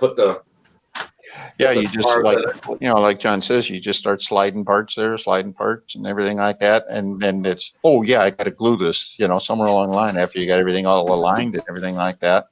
Then you just start between laser cutting and thin CA, it's just, they're made for it's all made for each other. Slip it all together. That's what I like. In that thing with the glue. It looks like kind of a puzzle. You put it all together, line Mhm. it all up, and glue it. I'm thought, oh, damn. It was for an RC airplane, Mhm. but when you got done, I mean, how it was all built and everything lined up, and he showed you just stick it in the airplane and screw it on. I mean, everything was cut where everything had to go. Then you glued it, and I'm like, wow. Here's another idea. Video building the wing in about, I think it was like a 45-minute video. Yeah. Had the whole wing built, ready to cover. Here's another idea. Um, if you're really fanatic about this, can you see that? If you're really fanatic about this, you can build your hinge area, put a piece of Kevlar in between these guys, right, and make the box. So when you build it, you can slide the lower sheeting, the lower sheeting edge that goes from this part all the way, including the flaps. So you have some little ribs here. You put the top, the bottom, whatever. Another idea is to just have a partial leading edge and no spar by just molding like a leading edge off of a piece of a, I don't know, can be a PVC pipe, right? Take a PVC pipe, take the balsa, wet it, and just fold it over. So you can put this over and then put the caps just partial to about here. And then you have long cap strips that go all the way to the back. That'd be easy to make. Yeah, that'd work. And this is like the flaps would leading be edge, good. that leading edge that you've got on there, that leading edge form. Mhm. What I do, and I found that it fits just about any airfoil to do it this way. You know those preformed balsa airfoils you can buy at the hobby shop, or you used to be able to buy. You know Yeah. they're okay. Well, you just use that as your form, and you wet it. I wrap it with Saran wrap, Okay. wet the balsa, then I wrap it with the cloth and Yeah. let it dry overnight. When it's done and I trim it up, I can put that on almost any airfoil because it'll expand and move just enough that it'll fit onto it. Yeah, it doesn't have And to be I've got perfect. to Yeah. using that. Yeah, I've got to using that almost every wing now. Yeah, if it's close enough to the shape, I mean, even if it opens up a little bit, it really doesn't matter because you can always you glue this, you tack the center first, and then just squeeze it gently and just put a couple of drops of glue, and done deal. I mean, just simple. You got it. You got it. Simple. Yeah, and you don't have to sheet the whole leading edge if you have a strong spar, right? Yes. Now, if you I will say this, it's like you can use carbon fiber to get your spar a little bit stronger. Yeah, and the proportion in strength would be something like this. For the spar, the equivalent spar would be this.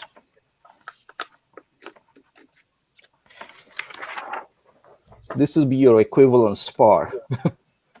If you add just a strip of 100 gram per square meter unidirectional carbon fiber to it, and it's you buy the stuff. It's about $15 a square meter, and you cut a strip of 4-inch wide, and you shoot it with some 3M77.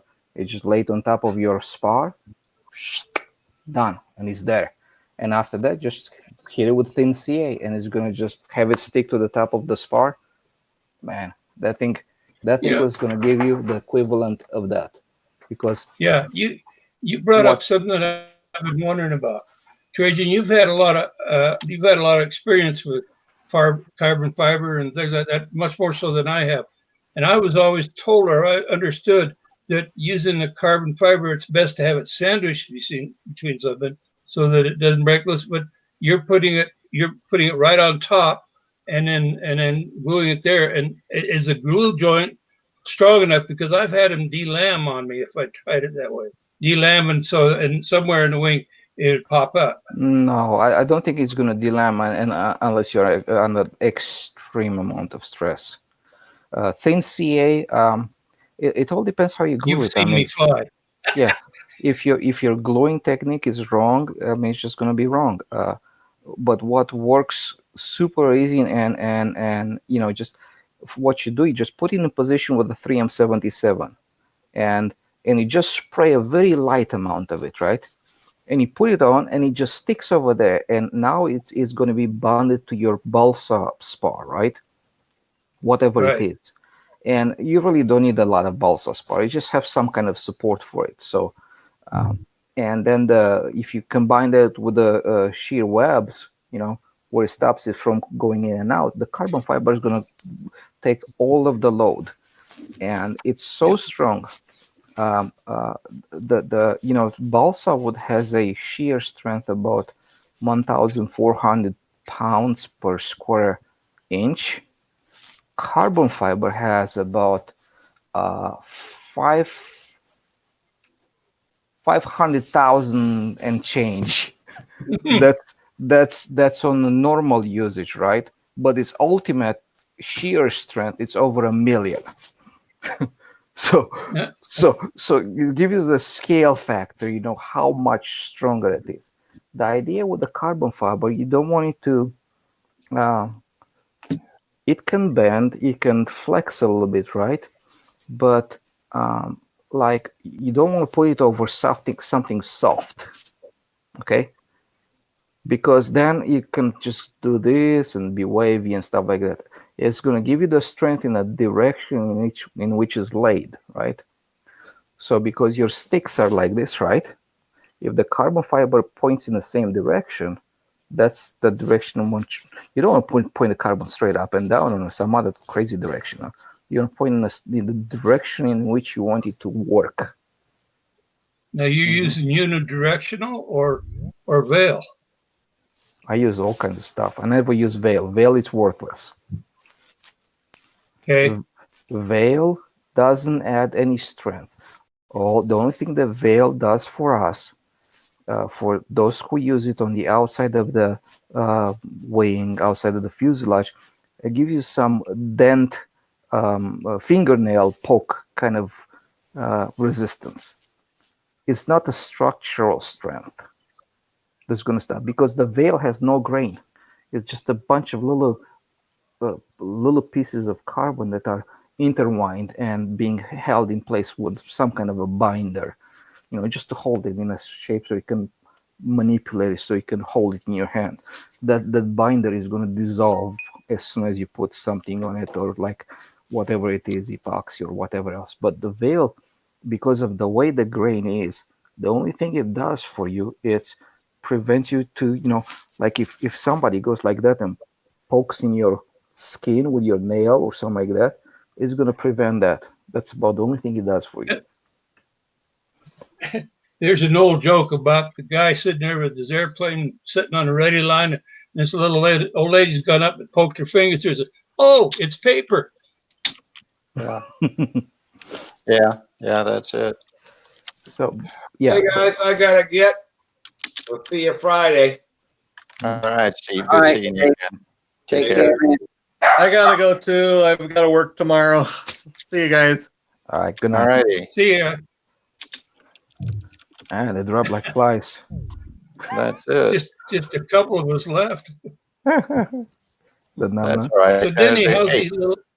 I was just going to say the cream rises to the top, right? That's all there is to it. Yes. Denny, Trin, how's the little L? it's still hanging there by the wingtip, waiting for me to get back to finishing it. The trouble is, I build these things. I build it to write the instruction for the electric conversion. I build as much or as little as I need to get there, and then I'm usually on to the next one. So as a result, I've got about right now. I'm afraid to count how many half-built airplanes I have in the basement, where I typically have the fuselage and maybe the wing. If there's a notch in the wing, I build the wing so I can show how to put the notch in the leading edge. And they're hanging all over the place. So I got profiles and full airplanes and everything there. So Do you still fly, I've been Dennis? looking. I'm sorry. You still fly? When I can. I started the year real good, and then I got busy there in a second.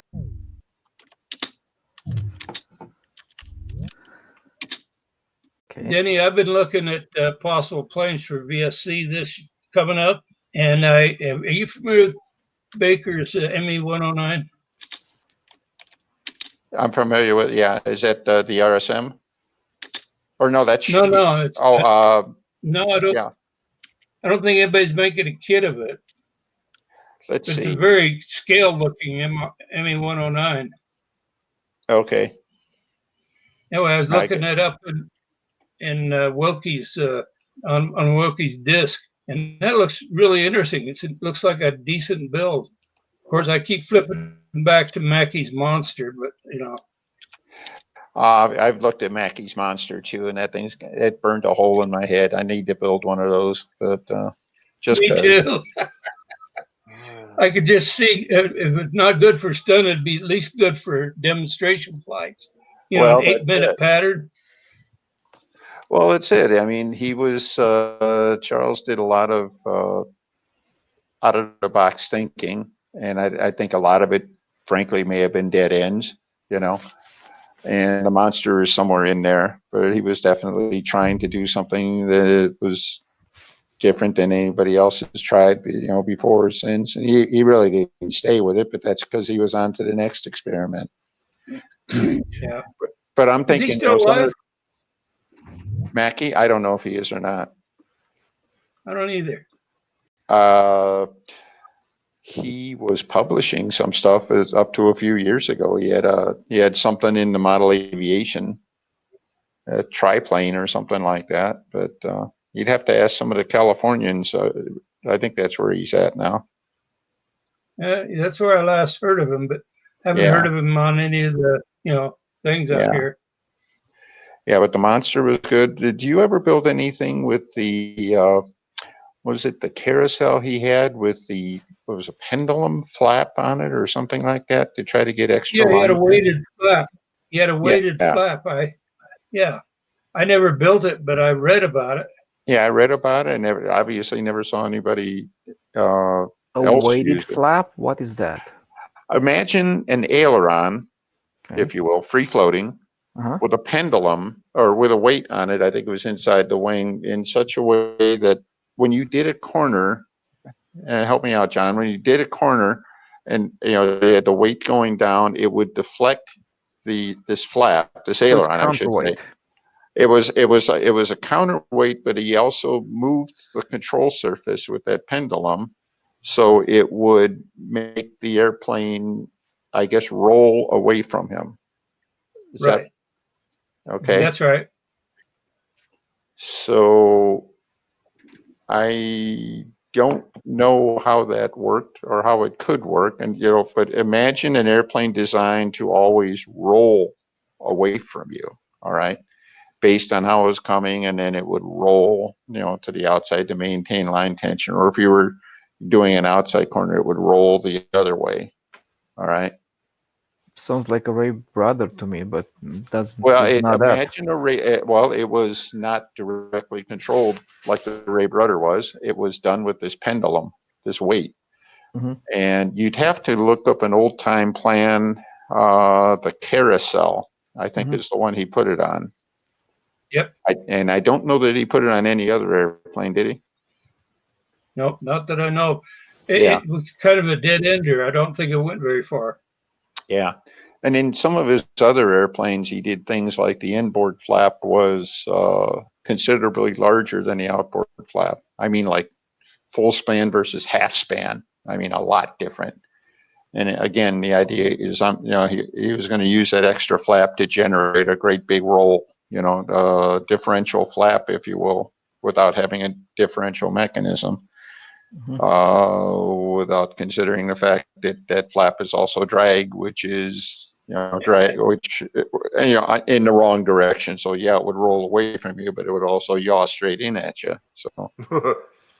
So you get a 3-view when you fly it. Yeah, that's it. Might bite you. Yeah, I've looked at airplanes like Snowbird, the Snowbird. They also called it the Oliver Tiger Special, I guess, and stuff. It's an elliptical airplane, kind of goofy looking, but it's got charm. It's got its own charm and stuff. And the thing that stops me from looking too deep at it is it's got that goofy flap on it. I think he did it on the what was the other elliptical airplane he had that was published? Oh man, I'll think of it. I can see it, but I can't think of the name of it. But he did it on that too. He had these really weird flaps on it that you look at it, and to me it's like, no, I can't go there. You know, I could never I couldn't build it the way it's published. I mean, A I little just too couldn't do far it. off base. Yeah, yeah. It's like, and yet, you know, I'm sure the airplanes would fly reasonably well and stuff if they were normal in that regard. But I Mhm. just couldn't. I could never make myself go that far out. You know. Didn't he design the Jolly Flapper? You remember That that sounds one? like a Scarenzi. Oh wait, yeah, the Scarenzi airplane with like a Is that the Scarenzi? 75% flap. Yeah, Yeah, yeah, yeah. the flap was like 75% of the wing. Is that the one you mean? That's the one I mean. Yeah. You ever see one of those fly? No, You ever know anyone that built one? no. Me And you? neither. No. Well, Larry published a lot of things, and I don't know how many of them got built, but I'm pretty sure not a lot of those got built. But I don't know. It was a But really I small know airplane too. but if you look at it, it's like we'd be building kind of the same thing like forever, Hmm. right? Yeah. Well, if you don't, you know, it's like, yeah, why do we build a like? Well, it works. Well, what about these others? Well, I don't know, man. You know. We don't like to Yeah, go too far from what we're comfortable with. yeah. Well, my flying buddy wants to make a trooping leading edge airplane, and I'm not brave enough to try it. So, I Gotta don't see love it. his enthusiasm. oh, It's that's it. no, But you know, it's and this is what Wesley Dick, right? And he designed that double slotted flap arrangement that you know, mechanically it works well and everything like that. mhm. I haven't flown it. I know that I've watched him fly his airplanes. He built his Velvet design, which is kind of an offshoot of an SV or influenced by SV. And you've seen he had two of them built with normal flaps, and they flew well. And then he built two of them with the double slotted flaps, and I'll tell you from the outside of the circle, they look like they fly better. All right. And I can't Mhm. really tell you why or how different or anything like that, but just watching them fly, they seem to fly better. And Maybe it's I think it's because maybe the flaps is a little bit more efficient and it requires less deflection, which means in turn less drag, so which means more energy retention. exactly. More lift for less drag than a simple flap, except the wild card is that he's still trying to make the flap move the same as the elevator, still a 1-to-1 ratio. All right. Uh-huh. Which to me, if I was going to build it, I would want to make the flap like 50% of the throw of Yeah. the Hmm. elevator, you know, He might or be missing the boat. 30%. Yeah. He might be missing the boat. Yeah. I'm not sure that he's optimized there. Yeah. And, but Yeah. for what he has, it seems to work. And I'd like Yeah. to now. I don't know if Larry Fruits ever joined us. He actually built the airplane, so I'll brag on his behalf. He Yeah. took one of Wes's Velvets, uh, and he built it where he can change the flap. He's got it built with a simple flap, and he can literally he can take the flaps off the airplane in 5 minutes and put on the double slotted flap. Hmm. He can literally fly it back-to-back flights. You Hmm. know. Wow. In fact, he can actually, and we've toying with this idea, he can actually have the simple flap on one side and a double slot on the other side, which if you think about it, you could set up a hell of a test that way. Mm. If anybody else, I can be very brave because it's his airplane, you know? It's gonna be exciting. Yeah, but the point is, and imagine if the flap was developing more lift but less drag, you'd Hmm. think that you could put the double slot on the left wing or the inboard wing, and the simple flap on the right wing, and you should get more lift, which will be yaw, that'll or roll, that'll help. and then more drag on the outboard because of the simple flap, which would make it, in paper at least, it sounds like you could probably fly it safely, without killing anything. Yeah. At least for a flight. And you should be able to see in flight. I mean, just even a gentle climb and stuff like that, you should be able to see if you're getting, what kind of rolling motion you're getting and stuff like that. You should be able to see that, yes, you're getting more lift there. And gosh, that sure looks like the nose is pointing out whenever you deflect the controls and stuff like that. You may actually be able to get an empirical test, if you will, of one versus the other. So. Yeah. My biplane does that on the last corner of the squares, just automatically. Well, there's that too. Some It airplanes do that all rolls by and themselves. wobbles. Yeah, they don't have that. They don't have to have that. But that's how you get that. That's the only way you get better. Is you try things and you Yeah. spare That's some why bulk we're with not flying like Hershey bar wings anymore. That's Did it. you Did you know that I was looking at that issue with those flaps on the when I was building my plane? You were I was looking at just the double slot flap. yes, I was really looking at it. One of I our think what we need Tom to do. he built a double hinged flat plane, but I don't remember. I'm thinking maybe it was his Stuka, but I don't remember for sure which plane it was. But he had good success with it. Yeah, I mean, just it looks like it's gonna work. For me, with the decision to go back to what I have right now is number one was simplicity, and number two, I don't use that much flaps anyways to influence it. I think my flaps and elevator movement don't go past 15 degrees over anything I do. So go ahead. Do any of you guys recall an Australian that came up with a bell crank takeoff off his bell crank? It actually went through, and he had a hatch on the bottom of his fuselage, and he had two adjustable arms in there running across the fuselage. One of those arms went to the elevator, and one of them went to the flaps, and he could dial in whatever amount of elevator or flap he wanted. And he tested and said that he found that all he needed was 7 degrees of flaps. The rest of it was just drag.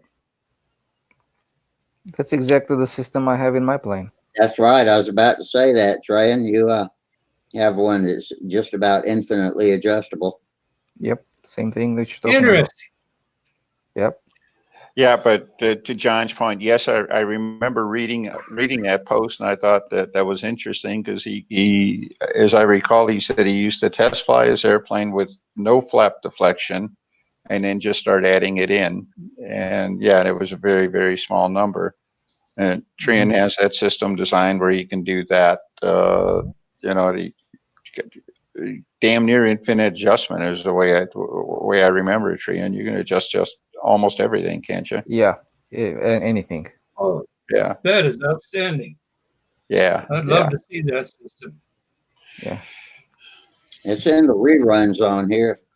Trouble is, we don't have these shows indexed, so you know what's on any particular show. So yeah, it would probably back in September, is my guess. Is one of the shows had that featured. Well, let's impose here. Trian, do you think, I don't know if you have it handy now or anything like that, do you think you could bring it to Friday's show and maybe give a little primer on what's there and stuff like that? I guess I'd get a kick out of seeing that again too. So, sure. I think, maybe that would, how's that? Rusty, I just gave him homework. How's that sound? So good work. Good work, Danny. That's it. Well, I remember, I think I may have seen it in the post you did on your airplane, Trian. I think you had something in there, but I don't remember seeing it here. But I just remember it's just a beautiful piece of machinery in the middle of the airplane. I don't know. You think bell crank, you think something that's stamped out, out of a chunk of metal or something like that. This is not like any bell crank you've ever seen. So. Hmm. So Yeah, it's on. Anyways, you can see it on Stunthangar on a under the Electric Forum Revolutions, and there are several pictures over there on my system that Oh, kind of okay. shows it. So if you take a look at that before we do this, it's probably going to come to live, yeah. and I Yeah. also have some. Let me see. I'll be back. No, Well, he's Denny, done a wonderful job with that. So It's yeah, phenomenal I can imagine. workmanship. I can imagine with his quality of workmanship he does. hmm but yeah, and to the gist of what you were saying before, I think we are using way too much flap. I don't know what what the real realm is. I think I'd like to have something where I could adjust it from nothing to everything and see where it gets, see where it gets to.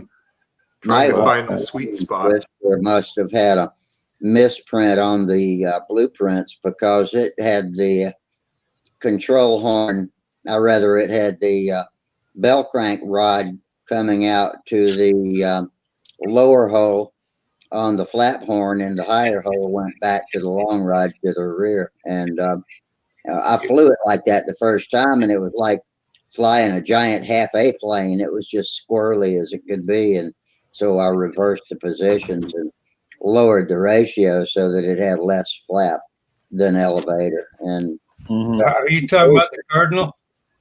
Are you talking about the Cardinal profile? no, I'm talking about the Twister, the Walter Umblin Twister. Oh, okay. Okay. Well, the Okay. Cardinal. Oh, go So Yeah, ahead. you meant, I meant to say Twister. I might have said Cardinal, but this is okay, so you're Walter saying Umblin Twister. that's an interesting point. You're saying Walter's Twister plan was set up incorrectly? That's right. It had Wow. the bell crank go into the lower hole on the control horn on the flap, and then the top hole on the control horn went to the long rod to the back Hmm. to Okay. the When elevator. I drew the Cardinal plans, I set it up that way because what I did is I rotated, using the CAD, I rotated all of the flap and elevator and the bell crank and all that, and it came out that set up normal way where you come to the top hole, it was all messed up. You got like 7 or 8 degrees difference at the elevator or more between up and down. But by running it into the lower hole from the bell crank and then running it back, then you wound up with almost direct, absolutely perfect one, same amount up, same amount down. Yeah, And people thought I made a mistake, but it didn't. I think I read that thread the other day because I saw John Miller had made a change, and I said, "Oh, that's our John Miller from the show." So yeah, Yeah, that was me. All right. I have here some parts. If you want to take a look at them. Okay. I'm just gonna Put them do on, this thing. put them on the viewer there. So, Okay. yeah, I got you on the stage now. So Oh so my this goodness. this is my bell crank. Okay. So I have a slot in there. Obviously, it's not your. This is for the take apart purpose. So what I do here on the take apart, just I push it open, and it stays there. I put my linkage on, which is a regular, like the regular linkage that you have right now, just regular eyelet. Yeah. the eyelets, Okay. yeah, with the eyelets that just wrap it around, right? So then after that, I just go bam, and it's not moving. It's not coming off because it has like a this is spring loaded that which pushes it down, has a little ball underneath that holds it in a closed position for the opposite position. So this is that. Mm-hmm. That is Okay. cool. So How now much does that weigh? it's kind of heavy for my taste, but oh well. I can afford it, right? Now, this is the arm that does the work, which is opposite from Yeah. from this guy. So kind of goes like that, right? They go together. So now Wow. about this arm here, what you see over here, you see the spin. The control horn is pressed in there. So I just take the end of the control horn and just press fit. No screws, nothing in there. And it has a little bit of a dovetail to it. I'm gonna bring it real close to see, maybe you can see it. Oh yeah. You Yeah, see I the see it. see the dovetail? Yep. And inside this guy here, do you see the dovetail? Yep. Yeah. Okay. And it's So you also slide it in. and it's also here, right? So basically the way Yeah. it works, this guy slides in and you tighten out. And it can be any Huh. position from here all the way down to there. Oh wow. So I like so that. so basically I can put this anywhere. So it's gonna adjust my flap throw or the elevator throw because they're Yeah. independent. I have two of these, one for the flaps, one for the other side. The same is for the bearing. You see the bearing over there? Yep. It's Mm-hmm. also on a dovetail. Okay. So the same thing happens on a bearing. So I can adjust the how much expo I have in a system. So by moving the Mm-hmm. bearing out, it's gonna bring it kind of closer this way, right? Mm-hmm. Yeah. So for little movements, it's very gentle, and as you go like that, it's just like boom. It Yeah. accelerates the response to it. Now I can move the bearing this way, and it's opposite response, right? So Yeah. so that's how this thing works, basically. This is my this is the system I have. I have one bar on top of That, the bell crank, and I have another bar below it. So the top bar Mm. goes to the flaps, the lower bar goes to the elevator directly. that's Yeah. impressive. I do not have That a is. flaps to I do not have a flaps to elevator control horn. Now here's another piece. This is what this is what the elevator is being mounted on.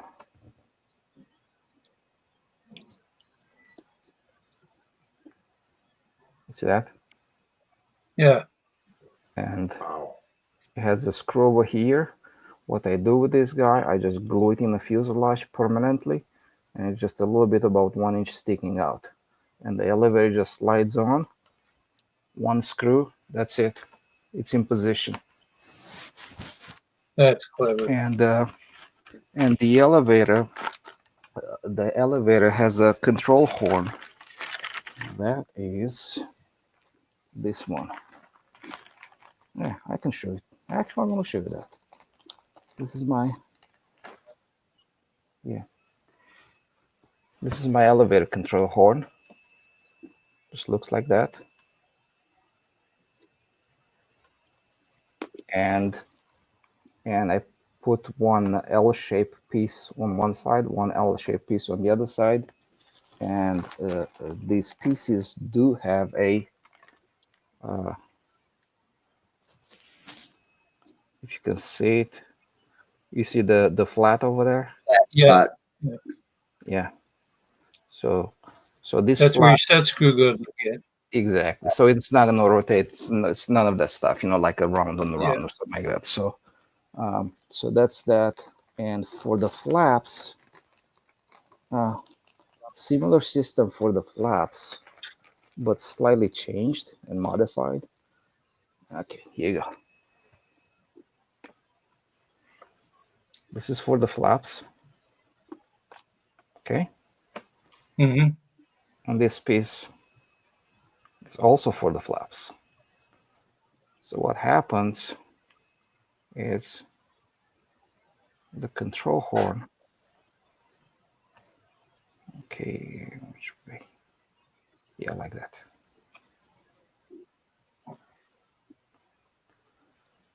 So you use the set screw, and this is sticking out just ever so slightly, right? Mm-hmm. And this secondary piece goes right here like that.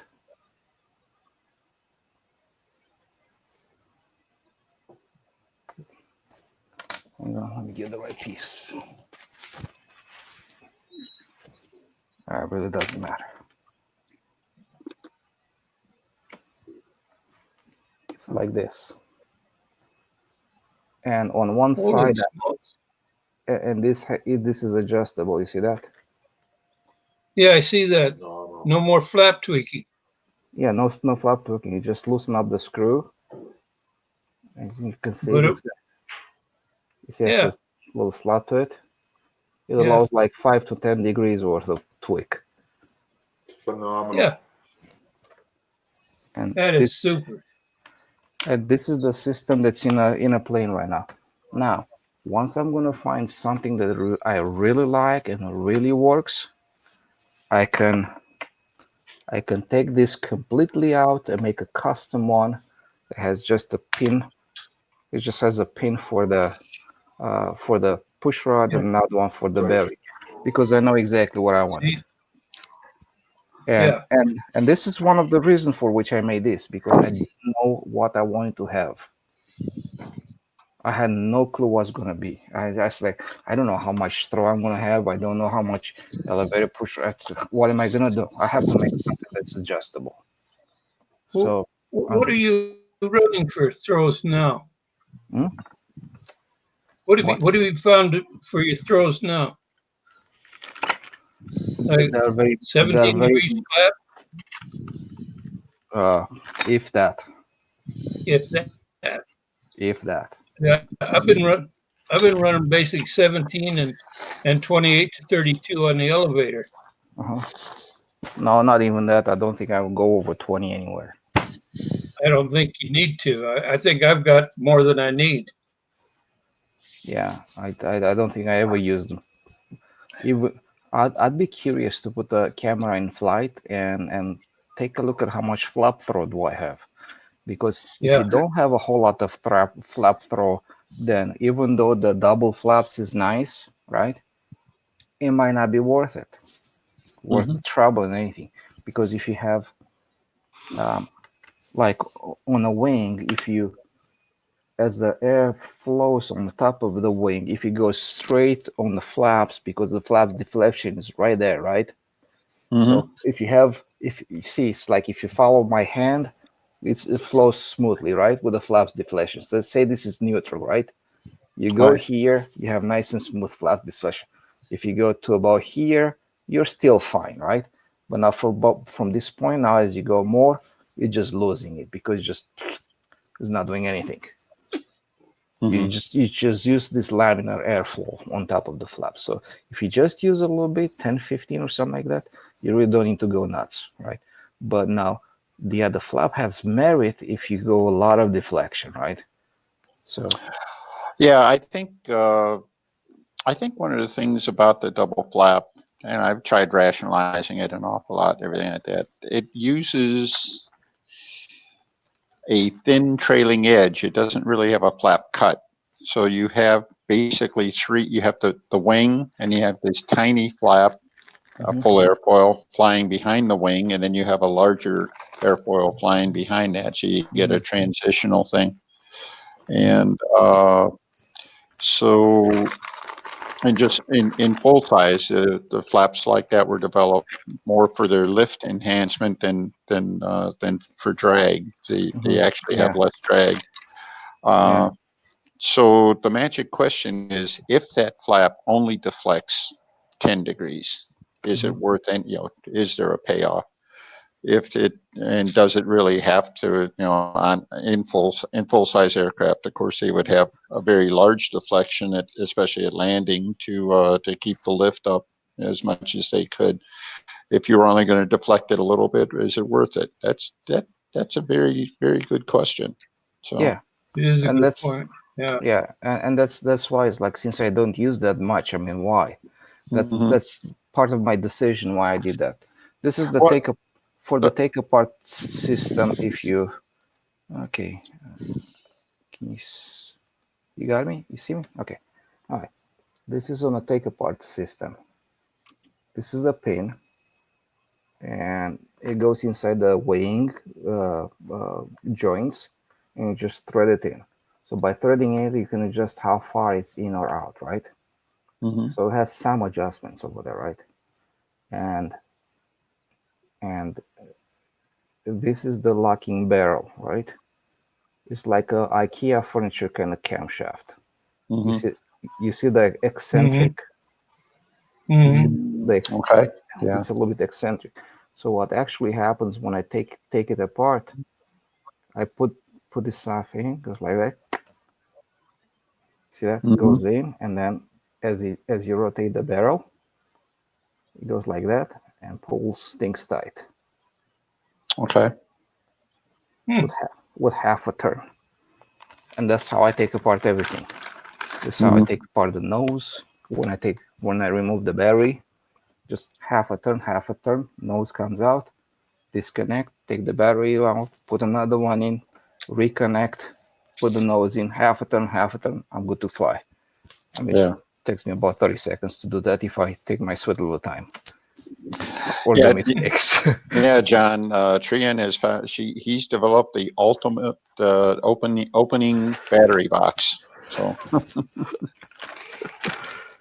Beats So, magnets. I've had them blow off. yeah, it's a yeah. I'm so impressed here. Oh, oh, thanks. Appreciate it. okay. I while you're getting ready there, I got just a trivia question for all of you guys. What are flaps for? Lift or drag? What do we need flaps for? Lift or drag? I always, excuse me, I always Lift. attributed it to lift to help as the elevator, when you pull up, the elevator pushes the tail of the plane down, and that big axis at the wing, it helps push that back. It helps lift the front end of the plane. Right. Right. So Actually, it's both. yeah, and I think the answer Yeah. is both, but Yes. I think the knee jerk reaction I think that I've always had is that well they're there for lift, but Yeah. I think the payoff is there for drag Well, it's also not an to keep the airfoil airplane from shape. winding up and stuff like that. It's got an Uh, airfoil shape. It doesn't have an airfoil shape on the flap, so you got a point. It is yeah, actual drag. It's deflecting the air to cause yeah. it to rise.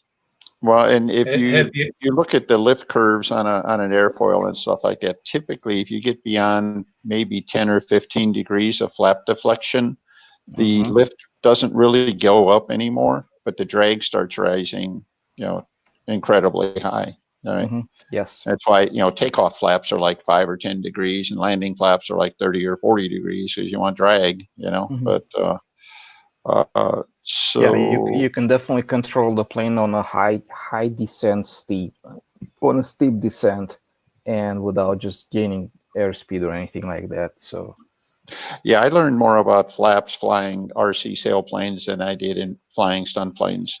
All oh right. yeah, oh yeah, uh-huh. Yeah. Because it's amazing to me on a sailplane, you take an airplane that's trimmed with the flap and you like put even a 16th of an inch of reflex in the flap, the flap up just a little bit, kill some lift, but boy, it makes the airplane go fast, penetrating wind and stuff.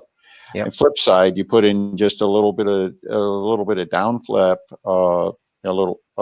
increase the lift a little bit when you're on a tow line, and you get a tremendous increase in the amount of lift there that really helps the airplane climb on the launch part.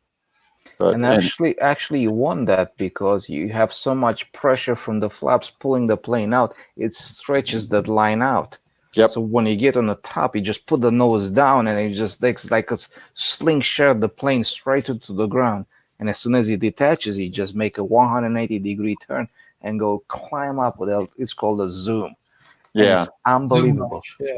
Did you guys ever saw a glider on a tow line being launched? oh, absolutely, It's a wild ride. I mean, you have the plane on the ground and no, wait, I think it takes about 10, 15 seconds, 15 maximum to get on the top. And then you do the zoom launch. So you have 0 to about 400 to 600, even more feet up in the air in about 15, 20 seconds. yeah, It's wild. Yeah. yeah. It's a How little. many of you? How many of you, if any, have ever been flying a plane and have your elevator come detached from your rod? So all you've got is flaps. You ever had that happen? Yep. Nope. I had that happen at a contest out in the Midwest. I think your dad was there, Denny. And Oh boy. and when you give it up, the flaps go down, and you literally go in a nose down attitude. No, it's So not true. It that's can be true. yeah. You Oh, had look. something else on top of that. Well, I can tell you this: I'd go give it up, and it put the nose down, and it'd try to rise, yes, but the nose would be pointed down, and then I'd give it down, and it would now turn the other way. The nose would be pointed somewhat up, and it would not it would fall a little bit, but it was harder than heck to keep it. I had about 30 laps I had to do after that before the fuel ran out. So I got a good education in what happens without the elevator when you got You, flat. s- so you're saying the airplane survived? Yes, it did. Wow. I mean, It did. I it managed to keep it Wow. level enough. Managed to keep it level enough, and when it ran out, I just let it come in and it landed. I think if it's a That's it. clean, Thank you, Denny. There was at and tell me, did you have to go change your underwear after that then too, or of course. There's no sense yeah? What kind of changing. They question were is that? lost. They were gone, Denny. Yeah, You had to geez. get a wheelbarrow. Oh my, Of course. What that's kind of impressive. question is that? Yeah, I suppose it's a silly question, wasn't it? I'm just messing with you there, Dennis. Yeah, If your dad was still alive, he could tell you because I'm sure he was there when he saw it. yeah, yeah. That's something. I have seen some RC sail. I saw an RC sailplane once that on a launch, big launch, and it literally blew the tail off. All right, so he had this giant flying wing, and he still had ailerons and stuff. He was actually able to roll the airplane inverted, and he brought it down using the flaps because they were elevators. He had this giant flying wing with no tail at it at all, and he was able to get it down, in a more or less controlled manner and all that kind of stuff. But Yeah. uh, yeah, but I would have never imagined that a control line airplane with any totally unprepared for that. How long did it take you to figure out that there was something wrong with the controls anyway? I mean, how did you figure it out?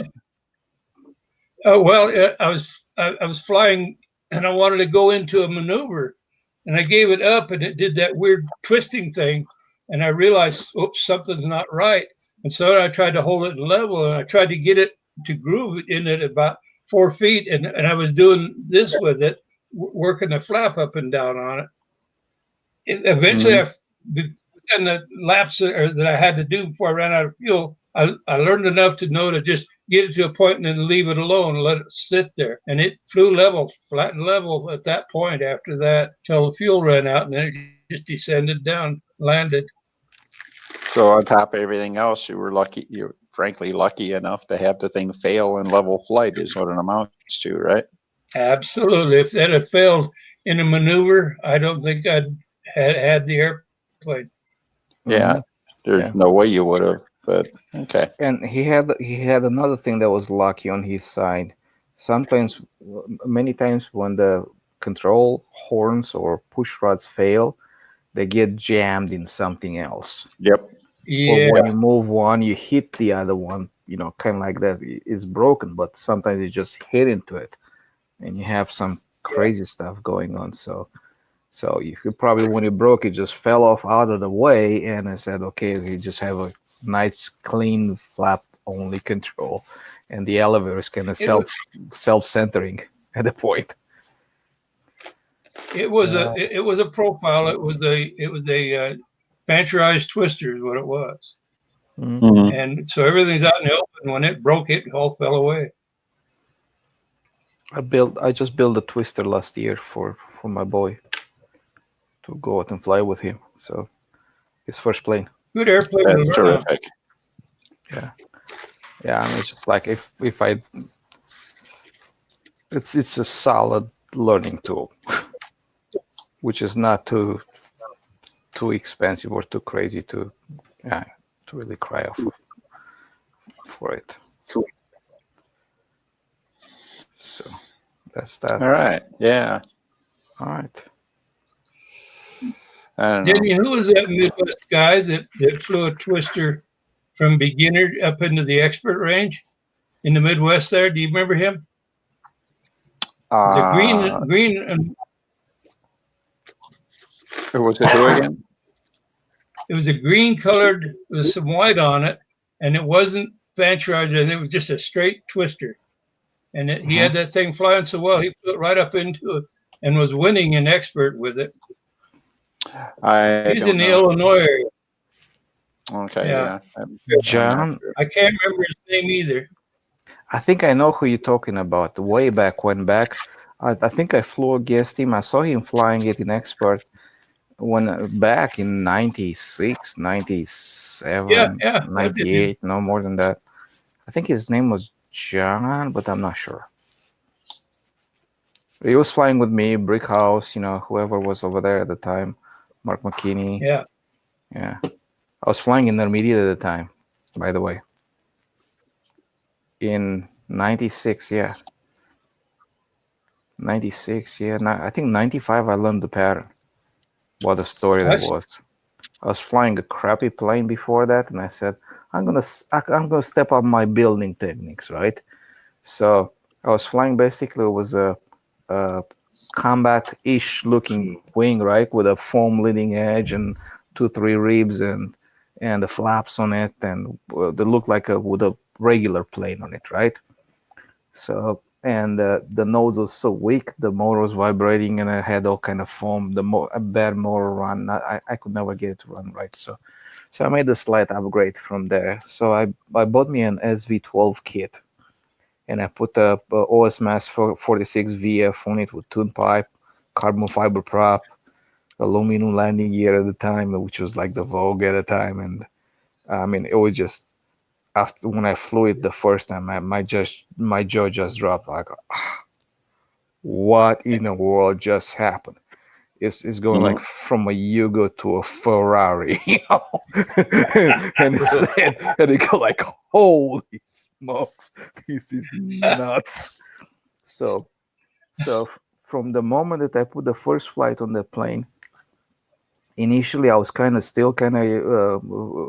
worrying about like with the previous planes, motor runs. I was worrying about the motor quitting. I was worried about a lot of stuff, but I got comfortable with it immediately, and I said, "Its motor doesn't quit, runs the same every flight. It was consistent, was a joy to fly. All I had to worry about what am I gonna do with the plane, and 1 month later, I knew how to fly the whole pattern. And at the end of that month, I went to was in a Sepulveda basin where Charles was on a contest over there. Was Whittier Meadows or Sepulveda basin? Whittier Meadows. My first contest control line in United States. So I went over there. I could stay there on Saturday. I couldn't go on Sunday, and Saturday they only flew beginners. So I said, well, I I'm I just learned how to do the pattern, but I'm basically still a beginner, right? So I'm going there in the beginners, and everybody looks at my beginner plane intrepid with a 2.5 more on it, shaking their heads, and I won it. I won the contest. I did the beginner pattern, and after that, I start to fill in the gaps, right? Just crappy, but just fill them in, right? And I actually completed the whole pattern after that because I put triangles, outside squares, and vertical eights, and whatever was not in the beginner pattern. And the judges after the flight, they nicely came to me. They said, uh-uh, "You are done flying beginner." Yeah. And the next contest was in Illinois. I flew intermediate, and I started to fly intermediate. I was just banging them wins on intermediate, one after another one, win, win, win, win. I went to the Nats to the John Brodak's first intermediate beginner. He was doing beginner and intermediate at Nats, right? And the first year that he offered it was in '96, and I was there, and I won that one. The first the first intermediate, Excellent. and he paid my entry to go to fly advanced that year. So we are talking 1 year span here from the moment I flew that beginner to this winner the nats, right? And and he paid my entry to go and stay there. And my boss was nice enough to me to say, "Hey, go ahead and stay there. If you want to go compete for the rest of the week." And it was nice with the vacation part of it. So I competed my first advanced contest the same year in '96, and I ended up in top 10. I made a top 10 that Excellent. year. Excellent. Outstanding. But the good quality plane, you cannot replace it. I mean, No. it's like a well-trimmed plane that flies solid with a good motor run, and you that outflies you by a long shot, right? You cannot fly as good as the plane can. All you have to do is just go fly and worry. Where do I want to put the plane? No, nothing else matters, right? You know the engine is going to run. You know the plane is going to fly. You know it's going to stay on the line. Not a single worry in the whole world. And you're going to move up so fast. It will be unbelievable. And when I see people go like, "Oh, well, I'm not ready for that," and they fly the same plane that they flew for the past 20 years, and and the same plane that they've been fighting for the last 20 years, whatever. I'm exaggerating, obviously, right? But I'm like, and It, and those are the people that I like to share my plane with them. Say, "Here, fly this," and they just fly. They just shake their heads like, "Good grief," you know. I was one of those that had a good plane but a lousy engine, Mhm. and I fought that engine just like you did with yours. I fought that and fought that and fought that, and finally I got me a good engine. I put out a couple $100 and bought a decent one. And what a Mhm. change! Like you said, just like day and night, it was there. No longer was I worried about those things. I could Mhm. just I fly the wasted a, airplane. I wasted a whole summer learning to fly beginner with a crappy engine. I had a You were uh, not learning. You were fighting. no, I wasn't. I was fighting that damn engine.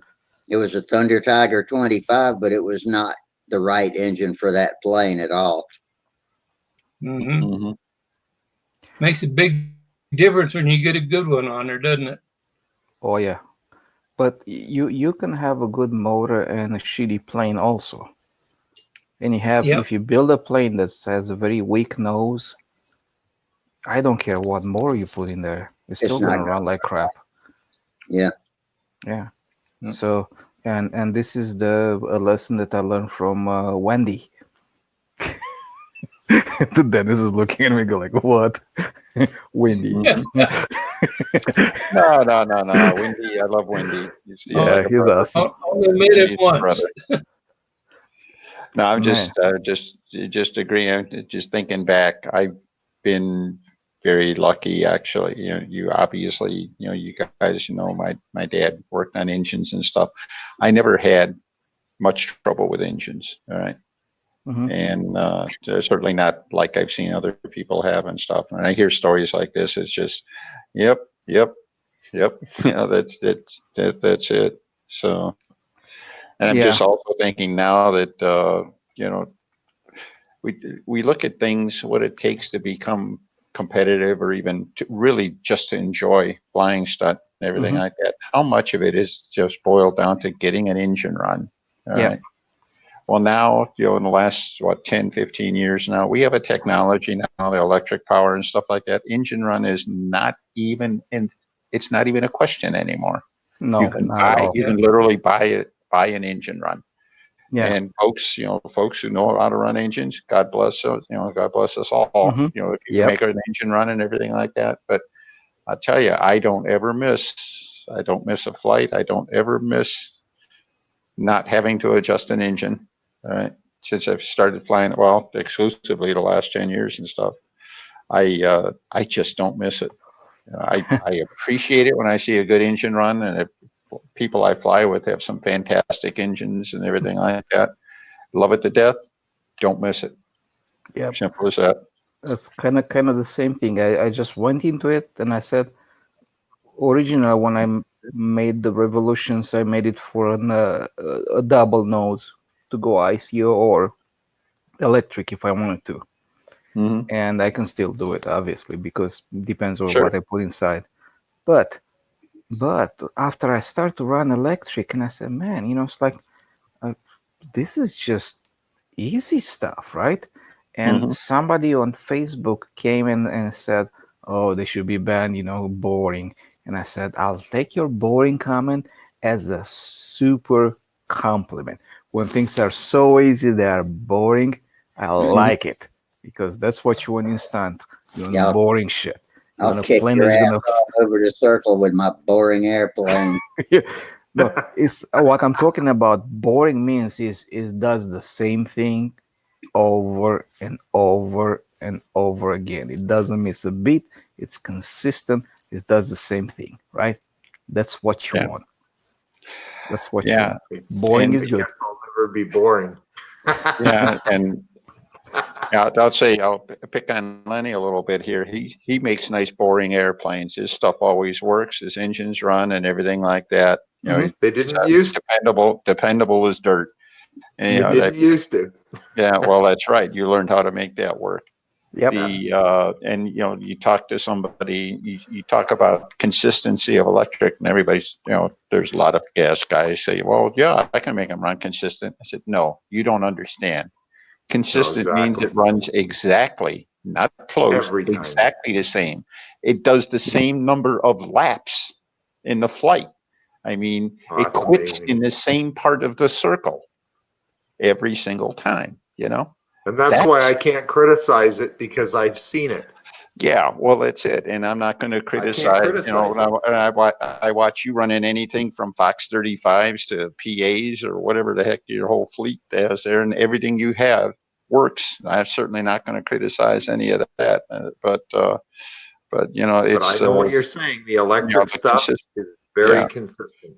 yeah, Very. and there is a different, I don't think this is the guy you guys were thinking of. There's a gentleman named Dan Breger just in the last few years. He was a beginner flyer, was flying beginner for 2 or 3 years and wasn't able to get out of beginner. And he was fighting his engine all the time. And he built a Brodak Magician, the little, ringmaster, if you will, type airplane. Put an electric motor in it, and he went from beginner to advanced in from like June to September. All right, not quite as fast as Trian did here and everything like that, but the big enabler for him was the fact that he never had to think about his he never got Yep. an engine run before, and now he had an engine run. Now all he had to do was worry about flying, and he Hmm. had enough talent that yeah, the flying just kind of it's like building blocks. You just Yeah. stacks on top of each other. So You can't improve your spending every flying session trying to make motors run. exactly, exactly. That's exactly. Yeah. And Lenny, if I'm not wrong, I think you have a lot of the windy designs with that the nose construction stuff like that, and I think that's why you get They're the good. they're built like bullets, like they're bulletproof. The nose designs. Hmm. Exactly. And that's why you have a good motor run. It's rigid. Yeah. I always build my noses the way Wendy did, always, Yep. because I Hmm. know if it's not rigid, you're beat right from the get go. Yep. Hmm. You can't save weight in the of the engine crutch. If you try to Yeah. save weight there, you will die. Yep. And I think I would be safe betting that you have probably have a bunch of his videos and you follow them All of them. religiously. They're my Bible. Exactly. Videos are my Bible. Yep. You I don't know build how the to lightest feed airplanes. birds and It goldfish works. too. So Not so only do you know how to build planes, but you know how to feed birds and goldfish too. Nah, I'm not much of a bird guy, but Uh-oh. I think there's a I story I missed there somewhere, but all right. I do find it very entertaining. Even most people go, "Oh, how can you watch that stuff?" I don't know. For some reason, for me, it works. mhm. My wife thinks I'm nuts. Oh, While your She Wendy, says the only time and Naomi watches Wendy is if she wants to go to sleep. My yeah, you wife can used to watch be Wendy. nuts when I was doing He that. gets up in the morning and has his morning coffee and feeds the koi and watches the birds come get their breakfast and moseys on downstairs and starts a storyboard on an airplane and all day long. You know what I really miss? I really miss the 19 late mid 1990s to 2000 and some competitions at the Nats where we had like lots of people and the things that were going down in the hotel, especially with the the Windy crew over there, Windy, Banjak, and Water jug. et, etc. The things that they were doing, and that yeah, it's just that it was so was an illegal amount of fun. Let's put it that way. And right now A it's lot of kind of like shenanigans. wow. Right now it's not really, it's just kind of like wow. Well, Maybe it's a good to bro that. just remember, there's some people who are starting out right now, who 10 years from now are going to say, "Man, them were the good old days back in 2020 or 2019, and everything. Those Ugh, people were insane." So, they they don't know You jack. know, I've only been to one Nats. That was the 95 Nats, held up in the Pacific Northwest. That's the only time I ever met Wendy. But I got a story I can tell you about Wendy and my good buddy, Gordon Delaney. Gordon Delaney saw somebody go in there and he thought it was another guy who went into the outhouse there. And so Gordon went over and just wrapped his arms around the door so they couldn't get out. Well, it was windy in there. And Wendy was really getting foaming at the mouth, and Gordon was getting afraid to open the door and let him out. And they finally backed off and opened the door, and Wendy come out and said, "Oh, it was you." jeez. Yep, yep. Yeah. That's the type of stuff that I know them from doing that. Just the crazy stuff. I swear, man. Mikey Palco was a baby back then. First electric flight in 2098 or so, somewhere over there. Yeah. With an electric little red plane, beautiful plane.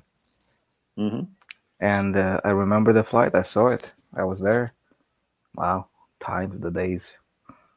And oh my Before goodness, you would walk in their hotel, just going through the hallways and stuff like that, and end up with a bucket of ice on your head. Oh yeah. Or a bucket of water or something like that. I mean, just they were taking videos of these guys fixing their planes, commenting But you things see, like, "Oh, this here's must the be the deal, though. Unibomber." But the deal was this: Windy could get away with it because they knew it was coming from Windy. Yeah. But if I were to Nats and dump a bucket of water out of the hotel over top of somebody, I think they'd probably throw me out. There was this kid that was back then. What was his name? I forgot his name. Anyways, so they were messing with him all the time, right?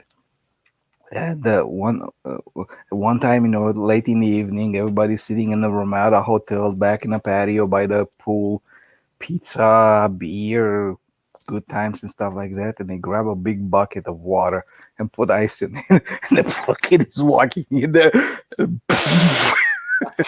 he just let it go. Holy smokes. Oh my. What, the times, the days of our lives. What can I say? I still remember the video of where the young junior who won the Nats and they duct taped them all up and put lipstick on them and everything. It was unbelievable. I remember seeing that. Oh, I'm kind of glad I never won. What about Barry's having that bush there at that one hotel they always stayed at, and they had it all full of beer bottles inside that bush. They call it the beer bush, and every year they come back and the bottles still be there. And so they just add more to it. I guess if you want things like that still to happen, we'd have to start our own traditions. Yeah, no Yep, yep. kidding. Yeah. Oh my God, I have tears in my eyes. I'm having so much fun. What a Mhm. what a good session. This is a really great session. I mean, just Yeah, Mhm. I'm glad I came here. yeah, it's I been a came great. in. I Even came in our through the YouTube 200. guys have been They're having their gone. own show over on the side. They've been talking all night about building airplanes and stuff while we're over here talking about the same sort of things. But they got That's their awesome. own It means show Stunt going. isn't dead. What'd you say, Lynn? So I they're said that's talking great. It about means building Stunt airplanes, isn't and we're dead. talking about the beer bush. But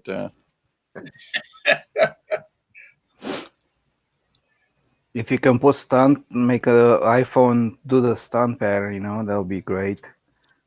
A lot of kids will get into it. I don't know. I've been hearing since we first joined AAMA. My dad, my older brothers joined in 1963. I couldn't fly stunt, so they didn't let me join yet. But I've been hearing since 1963 about the junior problem and how control line is dead. Mhm. I've been hearing that since 1963, and gosh, we still have the junior problem when control line is still dead, right? So, Yeah, so somewhere along the line, it's just Yeah. keep. But I the don't thing, like the yeah. trend line as much as nobody else likes the trend line. But you know what? We may be more resilient than we think here. Oh So yeah, Mhm. most definitely dead. I mean, we got a whole bunch of people up here. There's a renewed interest in stunt. yeah. Great. I hope You know, we it's not are. dead. There's still people wanting to do this. Mhm. I, mhm. I think people see us when we come out to the RC fields and look at what we do with these stunt ships and combat ships, and they're just fascinated. Wow, Most I had definitely. no idea what you guys could do. We have Mhm. something very unique and it's not dead. Mhm. Mhm. Yeah, There's that's a cool. fellow that posted on Stunthanger here from the Finger Lakes area of New York. He said that they've got a whole new group of. He was the only stunt flyer or only control line flyer that he knew of in that area, and he finally met a guy at an RC swap meet who had flown control line. Anyway, the two of them got together and they got a whole group going. A club started and everything else is just growing like mad, and it's mostly coming out of the RC clubs. Well, I think they're bored of their drones and whatever. Hmm. I fly. I only fly control line stunt and I fly RC gliders. Those are the two disciplines in which I'm into. I wish I'd Mhm. gotten back into the hobby when I was young and agile enough to get into something like combat. But it's just too fast for me now. But that looks like they have so much fun out there. I mean, Mhm. they're out there, two guys in a circle, chopping each other's streamers off and laughing and talking and getting the lines wound up and unwinding the lines and keeping on flying and just having a big old fun time. Mhm. Sam did good on the last one. He won the half A. I was like, wow. Yeah. Yeah, he did. Yeah. Little Sammy Lanky. Yeah, he's going to be a force to be reckoned with if he's not already. He's beating the gray-haired guys. Wasn't that Yeah. in Russia? I think in Russia, I've seen something about combat in Russia, and there was a little looked like a 12-year-old kid or 11-year-old kid that they just whooped everybody's butt over there Yeah. in FAA combat, and those things can move. I mean, it's not Mhm. like you flying a slouch. Yeah. Well, So let's just hope he doesn't get too interested in cars and girls in the next 3 or 4 years. Look at yeah, all of our dream on. stories. So all of our stories go the same. You started out back in our day. We started out with plastic models, and busted them all up till we had nothing but a drawer full of engines, and then started building out of wood. Then went off to college and found women and families, and not to mention beer and parties. And you didn't Especially get beer. back into it until our kids were old enough to take out and have fun with them. And now it's a whole new restart, retread, Mhm. with, and just about all of us have the same story. Mhm. That's true. Well, absolutely. Yeah, I only stopped for like a few years, 4 or 5 years, no more than that. I started in '87 actually. I was in not was before senior in high school. It was 11th grade over there in Romania, but here's like they call seniors when it's starting that last year high school. But the one before that is that Junior. sophomore, junior. Junior. Okay, so I was junior in high school, and that's when I first started to fly control line. And what happened is that I I said, hey, in the stores they have a very limited amount of stuff that you can buy and make, primarily free flight gliders, and they were yeah okay. And so I had fun with that stuff. I could build them, cover them with silk span and stuff like that. So I went to this uh, clubhouse, right, where in Romania you have like a building with several rooms inside of it, and you have uh, boat modeling or car modeling or aero modeling, or you have the electronics club, the chess club, the music club, and you just go over there. It's free of charge, and they have teachers over there teaching whatever discipline you want to learn. So I said I want to learn something more, so I went over there, and that's why I was introduced to control line. And funny thing that somebody showed not too long ago, like this foam looking plane with a electric motor, with brushed electric motor, and you had the power going through the lines from your handle, and you have the battery in your hand. Well, guess what? This is the first plane I flew in 1987. Mhm. I had Wow. my batteries in a hand. I had the switch on my handle, which I could switch on and off, and the power would go through the lines. And I got the lines from a broken motor, and I just took the windings off, and I made them lines to go through the wing, and I got a piece of balsa from the guy over there. So that's how I learned how to fly control line, at least the level flight. Because after that, Mhm. as soon as I went to a bigger plane, it was a piece of cake, right? Anyways, 1987. And after that, I helped them to build some stuff over there, and they allowed me to build a control line plane, which was a 40 size twisterish looking plane, and Hmm. and that was my first control line plane that I had. Mhm. And actually, the first glider that I built over there was a 2.6 RC, 2.6 meter wingspan RC glider, Mhm. and that was my first big project. With the transition I made from one to the other ones just relatively quickly and simple, and never looked back since. Did you have a lot of local contests over there?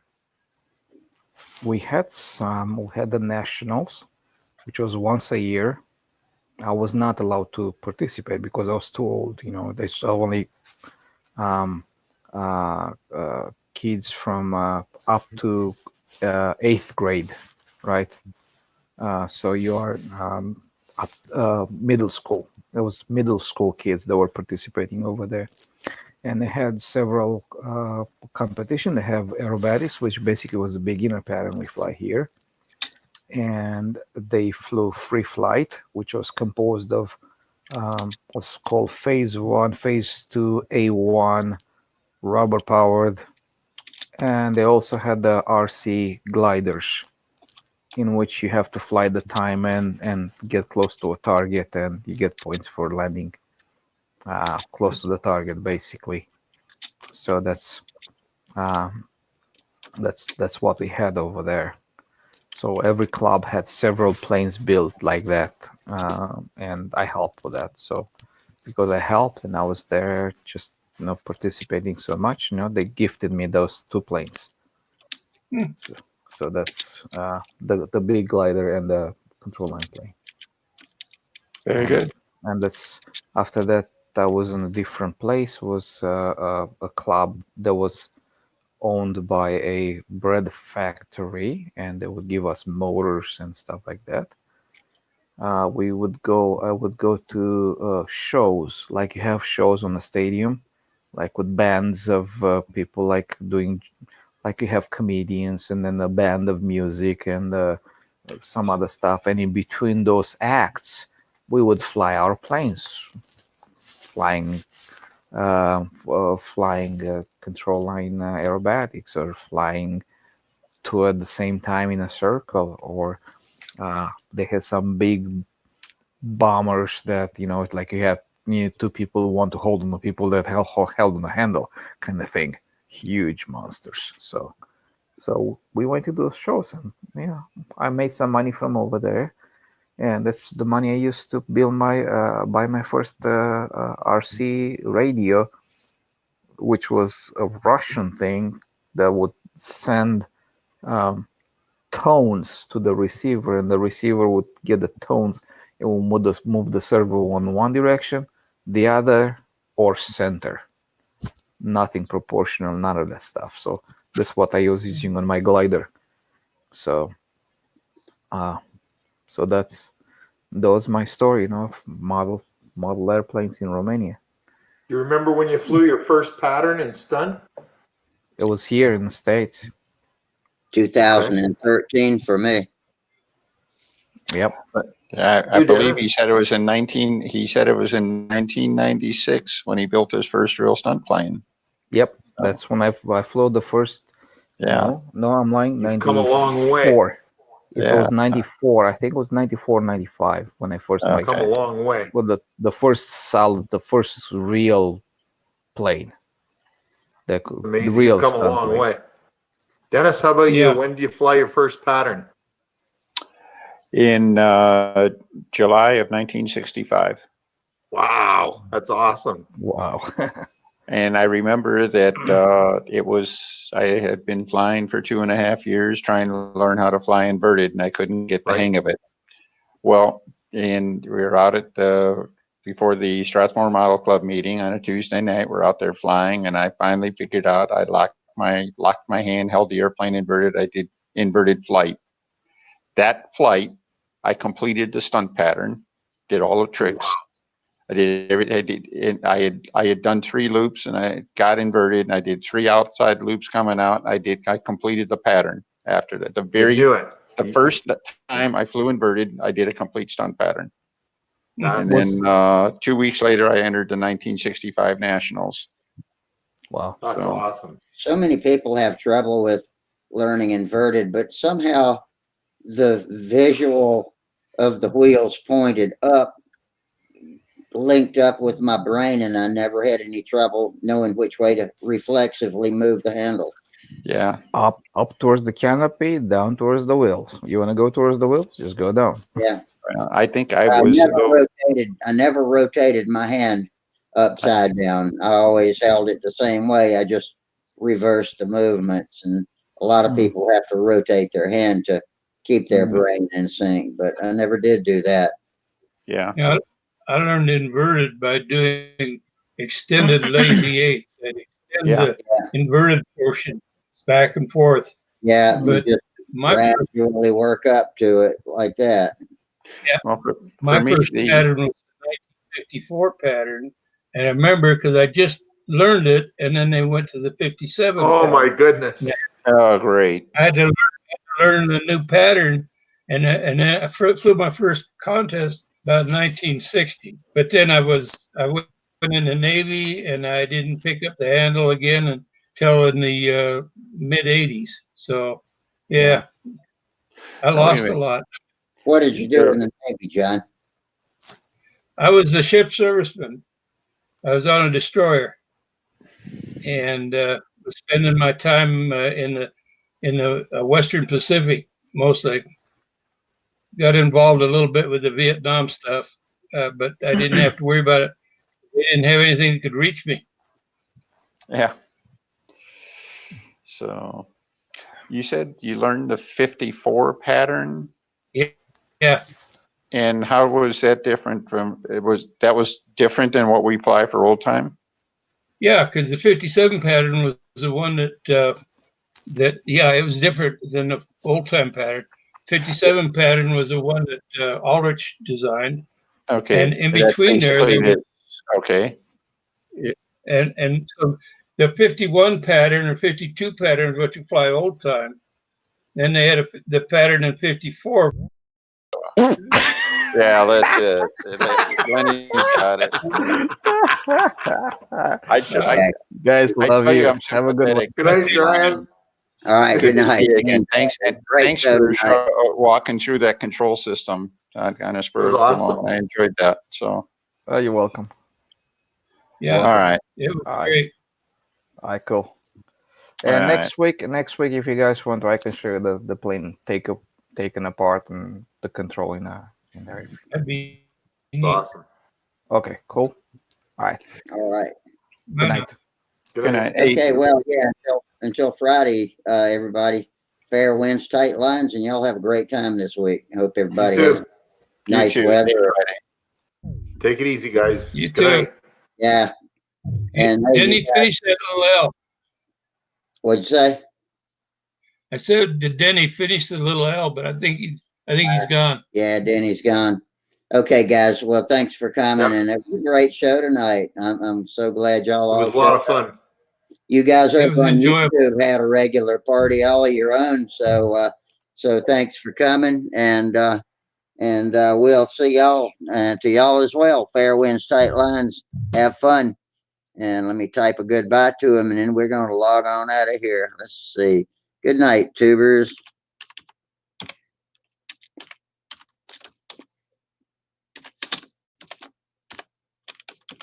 All right.